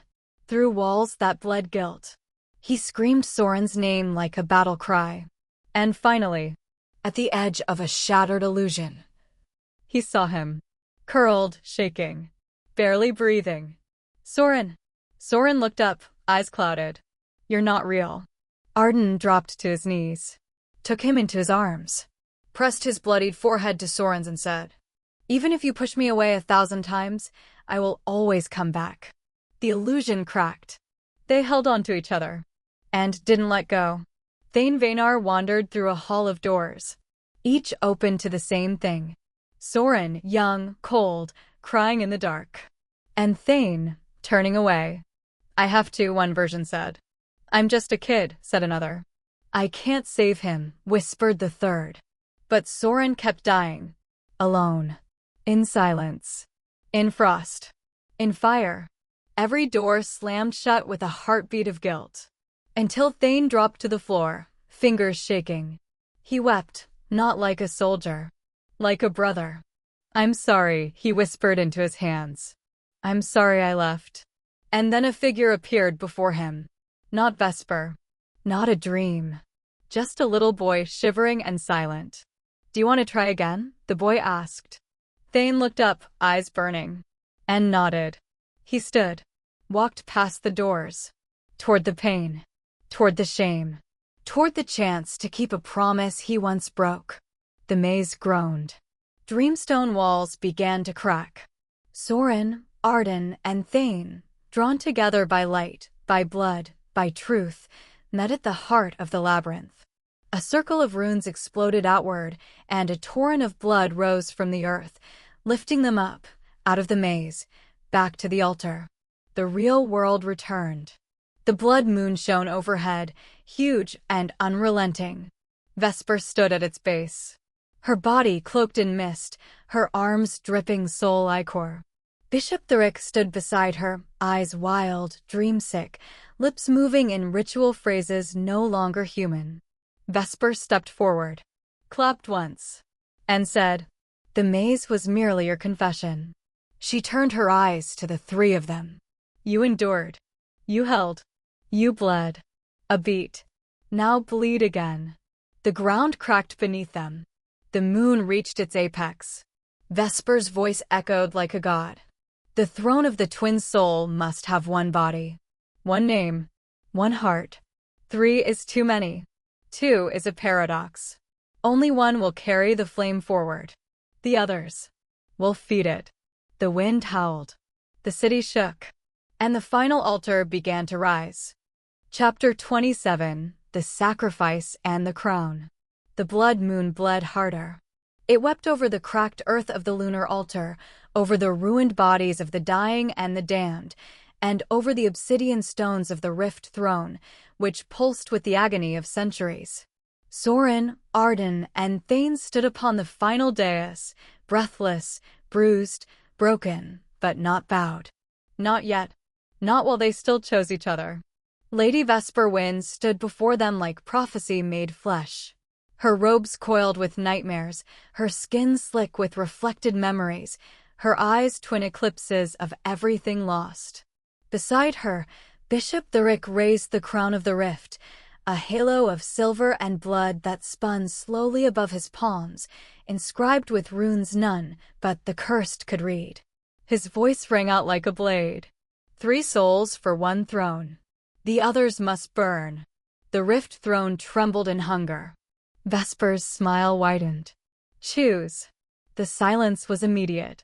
Soren stared at Arden. At Thane. At the throne. At the edge of everything. Arden's jaw clenched. He moved to step forward. And Thane dropped to his knees. His voice rang clear. I choose. Soren's heart stilled. Arden took a half step, lips parted. Thane. Thane didn't look at them. He stared at Vesper. I am the eldest. I was the first to fail. Let it be my blood. Let them live. Vesper laughed. But it was not joy, it was cruelty, serrated and cold. You think love bargains with fate? She's fat. You think sacrifice is a currency I respect? Her gaze sliced through him. You left your brother once. You don't get to redeem yourself with a bow. Thane flinched. But he didn't look away. I'm not asking. I'm giving. Vesper waved a hand. Chains of light wrapped around his limbs, dragging him forward. Soren screamed. Stop it. He's not your offering, he's my brother. Arden snarled, stepping in front of Soren, palms crackling with raw spirit fire. The Rick spoke now, his voice filled with sacred venom. Only one will sit the throne. The rest will scatter into ash and echo. And then everything broke. Arden moved first. He spun, grabbed Soren's hand, and dragged him toward the altar. Soren blinked. What? Arden pressed something into his palm. A stone. Smooth. Cold. Familiar. The Moonshadow Keystone. Their childhood relic. The one that held every whispered wish and every unshed tear. We end this, Arden whispered. Together. Before Soren could reply, Arden screamed his true name. Soren VL. The altar flared white. Soren's knees buckled. But he held on. He screamed Arden's name in return. Arden Samara. Their hands clasped. The stone pulsed. Their soul marks ignited. Vesper hissed. No. But it was too late. The stone glowed between them, binding them in a light neither magic nor fate could undo. And then, they broke the world. The rift throne cracked. Not from impact, but from defiance. From love. From refusal. From two people choosing not to obey. They began to burn. Soren gasped as fire threaded through his veins, not heat, but memory. Every kiss. Every wound. Every whispered, don't leave me. Arden sobbed beside him, whispering, you're my home, you always were. I'm not afraid anymore, Soren choked out. Not if it's with you. And still, they burned. The Rick shrieked. This isn't how it's supposed to end. He lunged at the altar. Vesper snarled and stabbed him. Straight through the chest.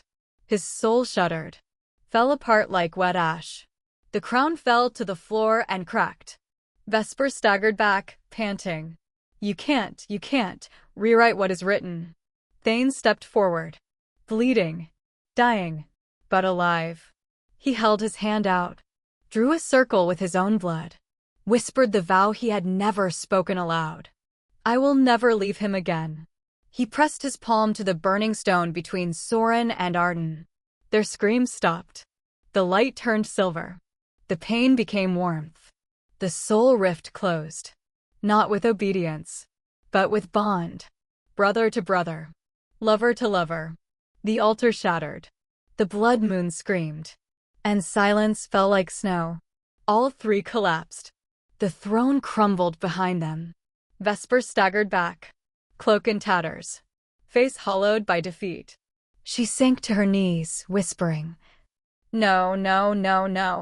The blood moon flickered overhead. And then went dark.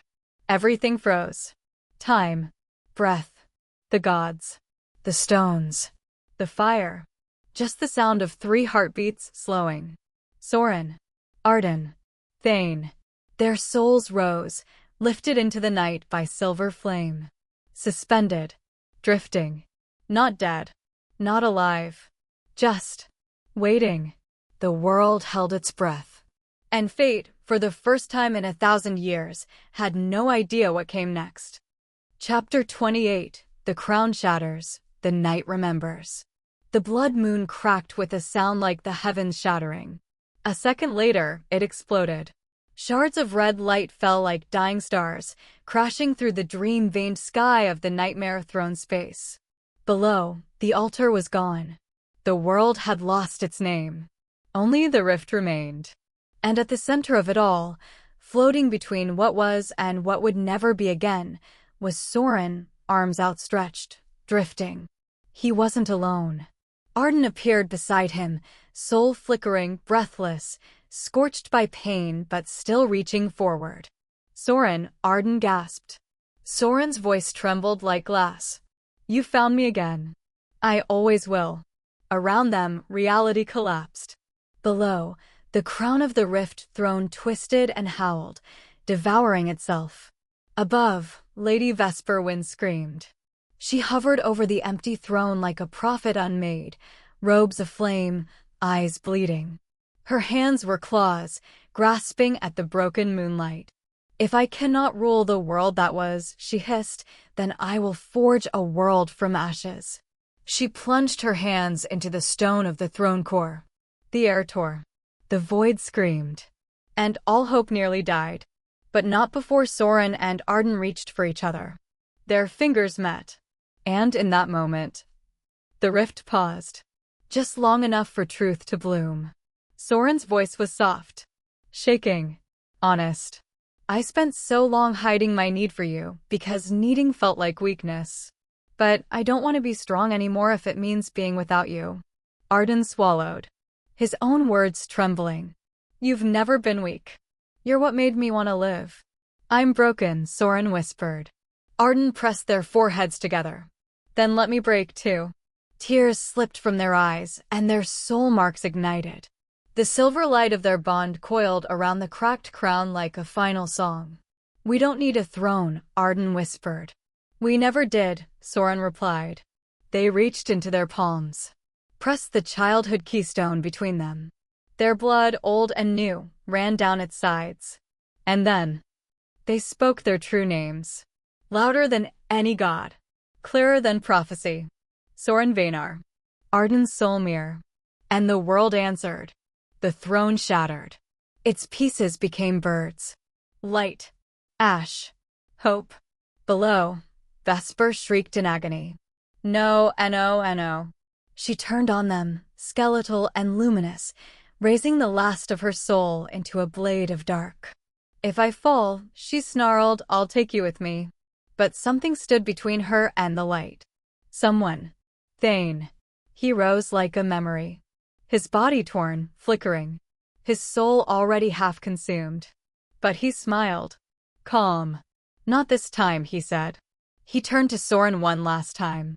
Little brother, you don't have to be alone anymore. And then he stepped forward. Into the blade. It shattered against him. And he vanished.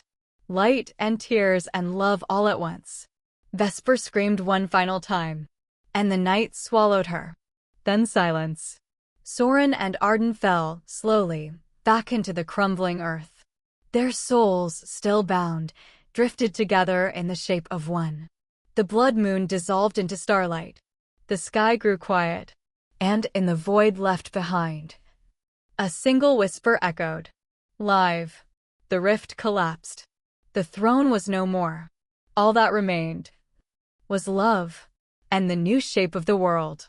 The stars returned. Slowly, gently. Reality stitched itself back together in threads of silver and dawn. Somewhere far below, in the real world, ruins stood quiet.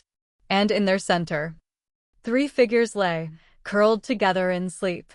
Soren, Arden, and the ghost of Thane, his hand over both their hearts, fading like moonlight into the earth. A new moon rose. The world held its breath. And the night remembered everything. Chapter 29 After the Storm. Soren awoke to the sound of breath. It wasn't the ragged gasp of pain, or the panting of battle, or the muffled sob of dreams being torn from his throat. It was soft, steady, real. Warmth lay at his back, Arden's arms slung protectively across his waist, their legs tangled in the folds of a half-torn blanket. His hand still covered Soren's chest, right over the soul mark. As if to keep it from drifting away. As if to keep him from drifting away. Outside, the world was quiet. Not broken. Not burning. Just quiet. It took several minutes before Soren could gather the courage to sit up. Every part of him ached, but not in the way it had before. The pain no longer screamed. It whispered, scar tissue stretching in new directions. He looked around. They were in what remained of the Mirror Village's edge, a cluster of makeshift huts built from fallen stone and salvaged wood, nestled near what had once been the blood-stained moon altar. The altar now stood cracked in half, vines already creeping over it as if nature was trying to forget what it had witnessed. A new world. The no-moon realm. Neither the mirror nor the throne ruled here. Just people. Just survivors. And them. Arden stirred behind him. His voice was hoarse, but his hand reached without hesitation. "You're awake," he said, already pulling Soren back into the warmth of his chest. "You should have waited for me." Soren didn't resist. He let himself be held.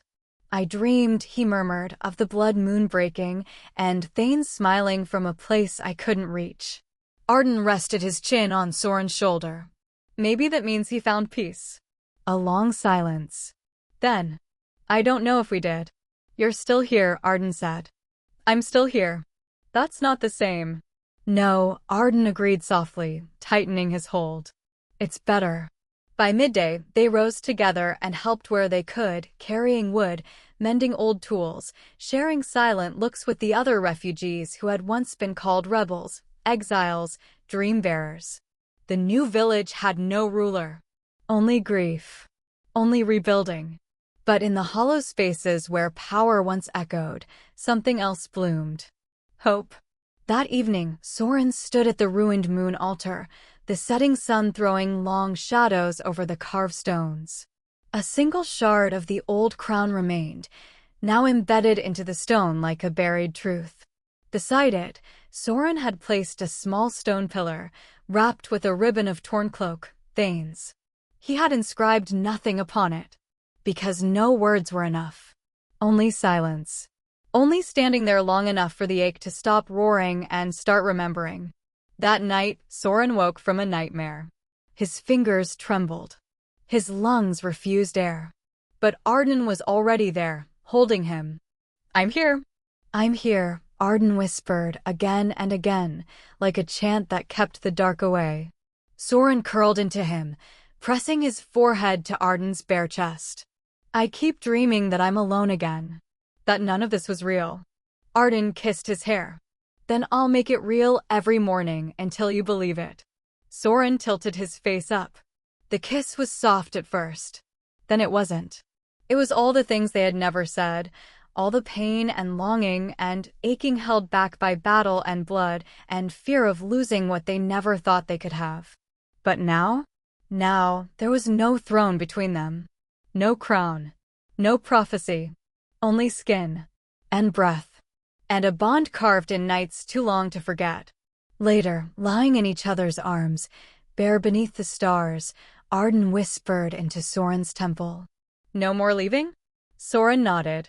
"No more leaving. No more hiding?" "No more hiding." Arden smiled. "Then I guess we're finally free." Soren looked up at the broken moon above them. "No," he said. "We're home." In the days that followed, they helped rebuild what they could. The mirror gate at the edge of the world now flickered in and out, sometimes revealing glimmers of a still wounded reality trying to stitch itself back together. Children began to laugh again. People lit fires for warmth, not for war. Names were shared without fear. And though nightmares still came, sometimes soft, sometimes sharp, love came louder. On the night of the new moon, Soren and Arden walked the outskirts of the village. Their fingers entwined. The breeze was cool, but Soren didn't shiver. Not when Arden was beside him. They stopped at the edge of the cliff where the ruins met the sea. Soren pointed. "There," he whispered. Arden followed his gaze. In the silver mist that clung to the waves, a figure stood. Just for a moment. Just long enough. Thane. Smiling. Watching. Then gone. Soren smiled through tears. He kept his promise. Arden kissed his temple. "So will we." They stood there a while longer, saying nothing, letting the night remember. Chapter 30. The New Moon's Promise. The sky was darker than memory. No stars, no moon, no ancient throne hovering above a world gasping beneath its weight. Only the hush of wind through rebuilt rafters, the soft shuffle of barefoot children chasing lanterns through dew-kissed grass, and the gentle lap of water at the lake's edge. Soren Veinar stood alone on the stone path that led to the lake, a small paper lantern cupped in his palms. Around him, the people of the village, refugees, wanderers, survivors, gathered to celebrate the first true new moon since the rift had closed. The night had no blood in it. Only breath. Only warmth. Soren's fingers trembled slightly as he knelt at the edge of the water. He wasn't afraid. Not anymore. The tremor wasn't from old wounds or fragile soul marks. It was simply the weight of letting go. He held the moon shadow keystone between his palms. It was smoother now, nearly translucent, polished by years of memory and sacrifice. It had once carried his fears, his childhood ache for safety, his desperate wish to be seen. And now, he didn't need it anymore. Soren whispered something. Not a name. Not a spell. Just a breath of everything he couldn't say aloud. Then he leaned forward and let the keystone fall. It vanished beneath the mirrored surface of the lake without a sound. And with it, something ancient and heavy lifted from his chest. Footsteps approached behind him. Soren didn't turn. He didn't need to. He felt Arden's presence the way he once felt the pull of a prophecy, inevitable, magnetic, soul-deep. Arden sat beside him in silence. They didn't speak for a while. Only the ripple of distant lanterns floated on the lake like fallen stars, each one a prayer sent upward for someone who wouldn't return. A soft breeze brushed Soren's hair. Arden reached over, brushing it back gently. I thought I'd find you here, he said. Soren's voice was quiet. It's quieter now. Is it enough? Soren didn't answer right away. Then, yes. Arden exhaled, a slow release of something he'd been holding too long. They watched the lake for a while longer. Their shoulders touched. And in the mirrored water before them, their reflections sat side by side. Not as prince and weapon. Not as savior and shadow. Just two boys who had survived everything. You ever think about what comes next? Arden asked finally. Soren tilted his head slightly. Do you? I used to think the future was something you won with blood. Now I think, Arden trailed off. Soren looked over at him, waiting. I think the future is something you make room for. Gently. Every day. Soren smiled. Not the guarded half-smile of before. Not the bitter curl of someone who never expected a happy ending. But something genuine. Soft. I like that, he said. Making room. Arden's hand found his. They didn't grip. Just rested. Quietly. Firmly. I don't know what this world will become, Arden said. But I know one thing. Soren leaned in, forehead nearly brushing his. What? I'll still be beside you. Soren blinked. His eyes shimmered, not from sadness, but from peace. You always say things like that, he whispered. Arden smiled faintly. Because I mean them. There was a pause. And then, softly, so softly, Soren whispered this time. I believe you. Their foreheads touched. Their breaths mingled. No kiss. No fanfare. Just two boys beneath a new sky, holding each other as the world turned quietly onward. Behind them, the lanterns floated outward. One by one, soft lights bobbed along the lake's surface, carrying the names of the dead, the dreams of the living, and the unspoken prayers of those who had learned that surviving wasn't the same as healing, but it was a beginning. And sometimes, a beginning was enough.